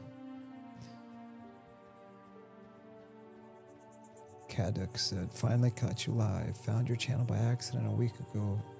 Binged you for 3 days. Finally a chill channel for once. So when do you normally stream? Epic intro, by the way. Hey man, I appreciate that. This is me just being like tired at the end of the day and just happened to be recording myself. And as a matter of fact, like, especially towards the end of the stream, it's like you can hear I'm like, okay, I'm losing my voice because I'm like about to ready to fall asleep. But let me try to muster some energy. I appreciate that. That's really nice of you. Thank you. And normally it's like late nights. So Eastern time, it's like 11:30 p.m. Typically Fridays and Saturdays. You know, so some people might be like, oh man, that sucks. Why don't you do daily? It's like, oh my gosh, because I can't even game for myself daily, you know. But at least they're like usually 3 to 4 hours, so it's like you can break it up into like 1 hour sessions and stuff. No, but I appreciate that, man. I'm glad you found this place again. This is why I love YouTube, because unlike Twitch, YouTube has a pretty good algorithm, and I've been like blessed to like get the chillest, coolest people to just come and hang out, you know, and everyone's pretty much just like, oh cool, you put me to sleep. And you know, most people don't mean that in a bad way. I put myself to sleep. Like I've literally turned on my VOD afterwards, and I'll just like have it on this big screen. Oops. And I'll literally put myself to sleep. So, all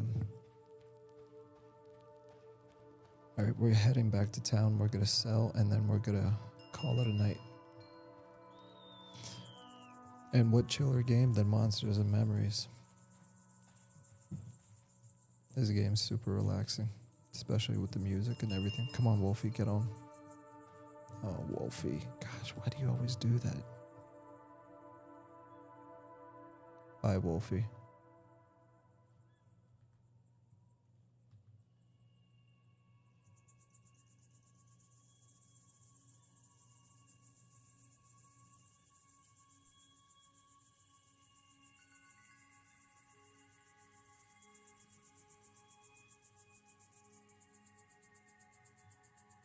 Wolfie? How the heck did Wolfie get up there?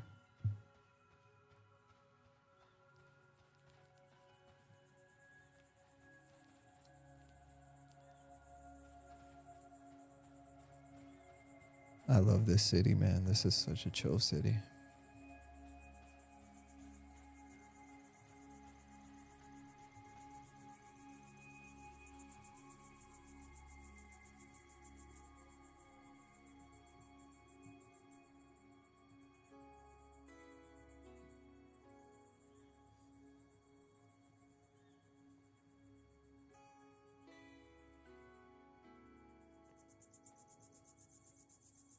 Cadux said, good deal. Man's gotta work and take care of family first. I was searching EQL stuff, just heard about it, and you're the first channel that came up. Oh, wow. That's crazy.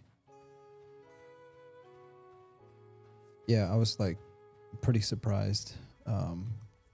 You know, here's the thing about me, and you'll hear this a lot from me. Like, I'm not trying to build like a channel or anything like that. So like, I'm not trying to become like a popular streamer or anything like that. I do this just for fun. And sometimes I just get like an influx of people, which is really fun because it just means more people to hang out with. And that's kind of how my philosophy behind the channel is. Back in the day, we used to hang out with friends. Like we'd go over to our friend's house and we'd be chilling in the basement or wherever, and we'd be playing video games and hanging out with the boys. And that's pretty much what I'm trying to achieve here. It's like we're just hanging out, chilling, not really trying to like do anything crazy. Like we'll go on adventures and stuff like that, but it's like it's not intended to be like, all right, everybody, welcome back to another episode, an exciting, exhilarating episode of Class&Cool. Today we're gonna be hunting the big bad boss, raid this, and it's like, nah, just nothing like that. But on the flip side, it also doesn't mean I'm always gonna be all like crazy monotone like this. I'm literally like 5 minutes away from just passing out.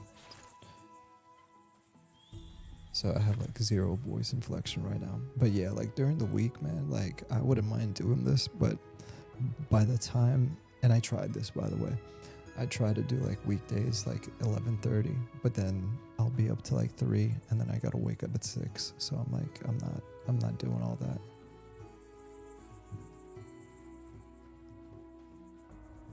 Now, maybe if I start getting like $1 million every year, then I'll consider doing this full time, but I'm only joking. Like I don't think I'm ever gonna do anything full time like that.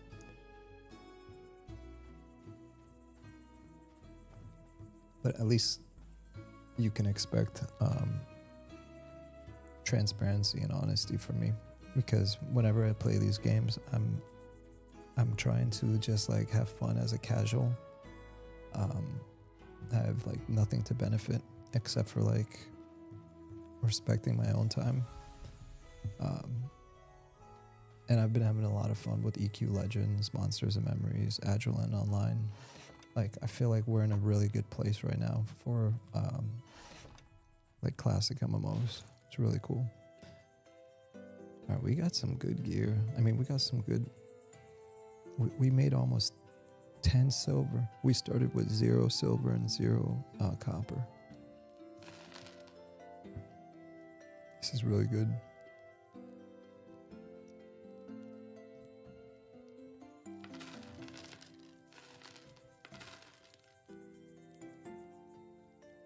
Tattered rawhide mask weighs 0.25 and this weighs 0.25. So there's like literally no benefit between cloth and rawhide, so we're just gonna sell it. All right, is that everything? Yeah, I think we sold everything. All right, cool. This is gonna be a good stopping point for us.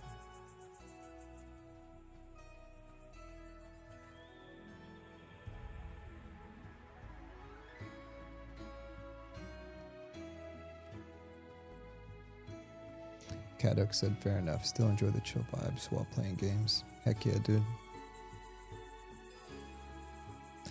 I mean, honestly, what I appreciate is chill people like you and other people, because I've had some of the chillest people I've ever seen, like on the internet.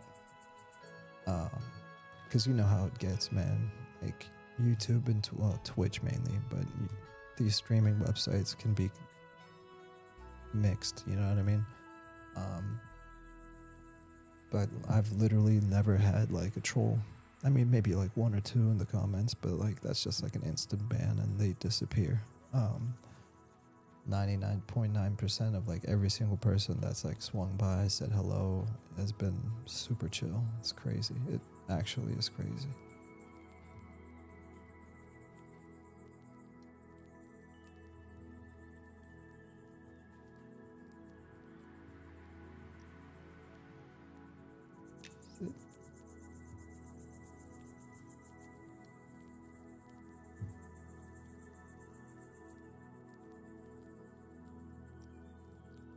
All right, time for me to say my goodbyes. Let me go down the list. Uh-oh, where's my list? Okay. Inshokutin69, thank you for hanging out, and I love the conversation about EQ Legends and Eminem. And even though Eminem is not for you, I appreciate you hanging out. Country Boy, great seeing you, and I'll respond to your message and hit you up. Kaduk, thank you for finding us, and honestly, really appreciate you. Viridian Ghost, good seeing you, brother. Doggy GYV, thank you for being here. Drew ATX, as usual, you're a legend. Cragfire, thank you for your help trying to navigate, help my brain work when we were looking for that pet. El Perro Blanco, thanks for hanging out. Thanks for asking questions, and you're always welcome here. Yukator, you're a legend. For anyone that wants to see some more content, yukator.iceblood. He's another content creator. Go check him out. Alexei Voko, thank you for hanging out, brother. Great seeing you. Diet Brondo, always a pleasure. Zacho BM, thank you for being here. Dan Molina, cheers to you as always. Juki Sword, thank you for hanging out. And Kura Morith, thank you for being here. I will see you guys on another night. Be safe. Have a good rest of your week. And I'll likely see you next weekend. I mean, you never know. I might decide to come on for a little bit, but it's going to be Sunday, so let's keep it real. But anyways, have a great night. Kaduk said it's a game. Just have fun. Nightman. Yeah, exactly, brother. It's all about just having fun. All right, guys. Peace. See you guys on the next one.